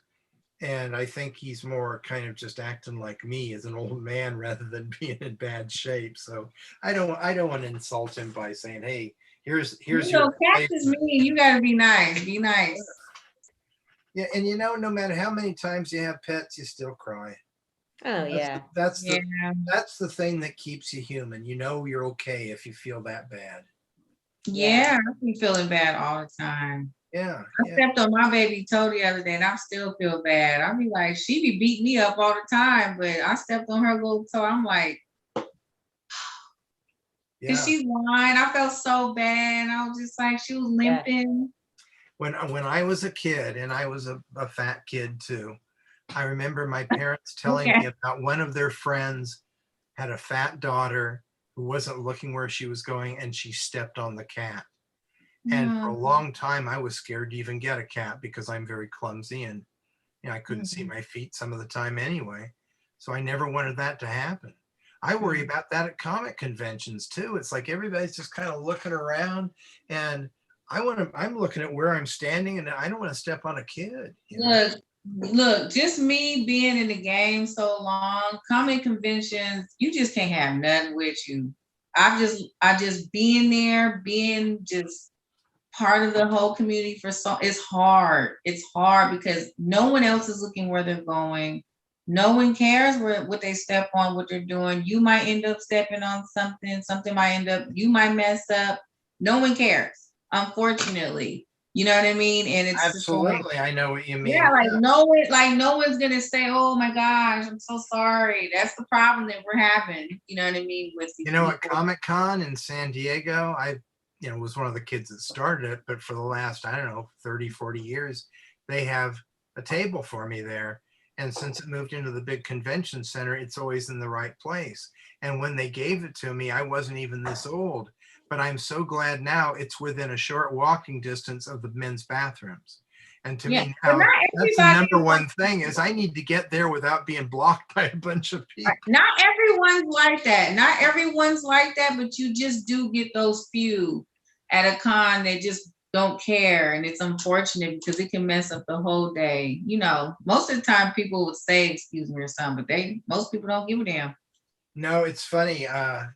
The year that I was just starting to use the prosthetic, but I couldn't walk around very well. So they had me in a scooter. And there was a convention worker who would stand there and act like a traffic cop and tell everybody, you have to stop because this guy's going. It was the only time I wasn't nervous about getting there because she was just so aggressive about it. It was hilarious. It was like, you're yelling at people on my behalf? Really? I know. Kind of an embarrassing experience. After a while, I thought, well, at least I don't have to worry. Yeah. Well, at least you got through. So, Anna, you haven't been to one yet. Not right? yet. No. Because you were supposed to go with me. This was before the COVID happened, remember? Yeah. You were supposed to go with me before COVID. And I remember thinking about that. And I'm like, dang, like this is so much material and so much that you can talk about. Like, I know like sometimes you talk about the political things and stuff, but it's a lot of political things that happen within like the community. Yeah. And so it's kind of like, it would have been so like great for you to be there because you would have seen the dynamic, you know what I mean? Like either how people really uplift each other or how sometimes things can go, a whole nother page. And it's just like, I just know that like, that would have been something for you to just experience and just kind of like see how we be working. Well, if I may make a suggestion, I have the perfect convention for all of you. And I can get you free passes too. I might be. All you have to do is get to San Diego. And I'm not talking about the big convention. I'm talking about Comic Fest. I've been to Comic Fest so many times. It's about 3,000 people. Yes, Comic Fest is big, girl. It's big. It's like, it's, we have we have one that's that used to be called Big Wow, but now it's called. Yeah, well, Steve It's- Wax's one of my buddies. Right. So that's what I'm saying. But now it's called Silicon Valley. You know what I'm saying? But it's big like that. It's big. But Comic Con is that big, but to Comic me, Fest it's isn't. depending on who goes, but it's big like that to me. Last time I went. Well, Comic Fest is small enough that as a newcomer, you won't feel intimidated by the crowds. Can be. You have more time to talk to other creators. Yeah. The program. I've never been to a convention, for example, that every year has a panel on Afrofuturism. I mean, it's like the early Comic Cons. It's got a heavy counterculture vibe. And I think, and since I know you guys, I can introduce you around. So, you know, you gotta go, girl. It's a lot of fun. Some of the costumes that I wore, like when I wore Storm, that's when they had an Afro, Vision. They had a whole bunch of stuff. They had that going on, and that's when the whole Black Panther thing was going on. Even before that, they had that. So I've gone there a couple of times, and I've spoken before, just on culture. You know what I mean? So that would be something that you would be into for sure, because we of all the shows I know, I think it would be the one that you would find. We talk about that all the time. You wouldn't have to be in the know to understand some of the shows, right? And that kind of give you something to kind of work out from, right? Plus, like I said, me, yes, and so if you want to meet somebody, I can go over and introduce you. I'm not bragging. I'm just saying, and me too. You guys are really nice, and I'd love to help you have a good experience if you come. It's a great experience. Yeah, she's gonna, if she goes with me, and then this is the group right here. Okay. Yeah, we gotta set it up where we all go. We all gotta just set it up and all go to San Diego. I'm with that, Scott. I'm with that. Yeah, I think everyone should go. I think that it would be a good experience, especially because a lot of especially the other side of the crew, they have gone, or some of them don't even know nothing about it. And I feel like it would be good experience all together, because it does touch on a lot of topics and a lot of stuff that we already talk about anyway. You know what I mean? So I think as a unit, we can go, and it would be a good time. Yeah. Well, the other thing that you'd like is, because it's in San Diego, they promote it in Mexico. So a lot of cartoonists, even scientists come to it that are coming up across the border. This is what makes me want a whole bus just for us. You know what I mean? Like, just for us. What, you know what I mean? Like, it makes me think about, damn, if we just had a bus for the crew and we wanted to take these type of trips, we can just go ahead and take these trips with each other. Like, okay, we gotta pack up, we gotta go. I have bands do. Yeah. You have to stop every 15 minutes for me to use the bathroom. Look, I'm getting older my damn self. I gotta use the bathroom all the time. So it's all right. Still a kid. Yeah. Hey, so what's happening, Anna? What we doing? Yeah, we got to start winding down, man. What a night. Oh my God. This was fun. This was really fun. Yes. Yes. You had fun, Anna? Yeah. Yeah. I don't know. Dope show. It was a very good show. Yeah. Yeah, I had fun. Yeah. Yeah. It's so cool because now our show's every week. So we have a lot of flexibility and can just bring in so many more people. And yeah. I didn't know. I almost didn't make it tonight. I didn't even know. I was looking down to remind myself to mention you, and then I was about to, and then you pop up. Yeah. Well, it was fate. It was meant to be. Yes, it was. Exactly. Yeah, it's rare you get. Thank you, Miss Fate. It's rare you get two of America's Most Wanted on the same show. That's Shantae right. and Scott Shaw. America's Most Wanted. That's rare. They have a show about me called America's Most Ridiculed. Oh my God. America's Most Wanted. Now I'm gonna draw something with me on it and say that. America's Most Wanted. Thank you for that, Roselle. Yeah. Oh yeah. Yeah, put yourself on a one. No, because that's gonna be the name of my show now. Now I got a name. and I'm going with it. There you go. America's Most Wanted. They'll be like, yeah, that sounds about right. That's good. He's crazy. Yeah. She Yeah. said, yeah. Absolutely. Hey man, you know what? Yeah. That's what I say to you, because you just I know. that's you, man. That's the I know. Yeah. I'm just something else. I don't know. Yes. Y'all love me though. Yes. Oh, yes. Absolutely. And don't be saying yes to me like that, girl. Make my skin feel all right. Okay, this has been Global History Radio, and we're off next week. So we will be back in 2 weeks. And I want to just extend, man, this was an awesome night. Scott Shaw, Definitely. Shantae, Lamont. Yes. Thank you all, and also to the folks that took off. Absolutely.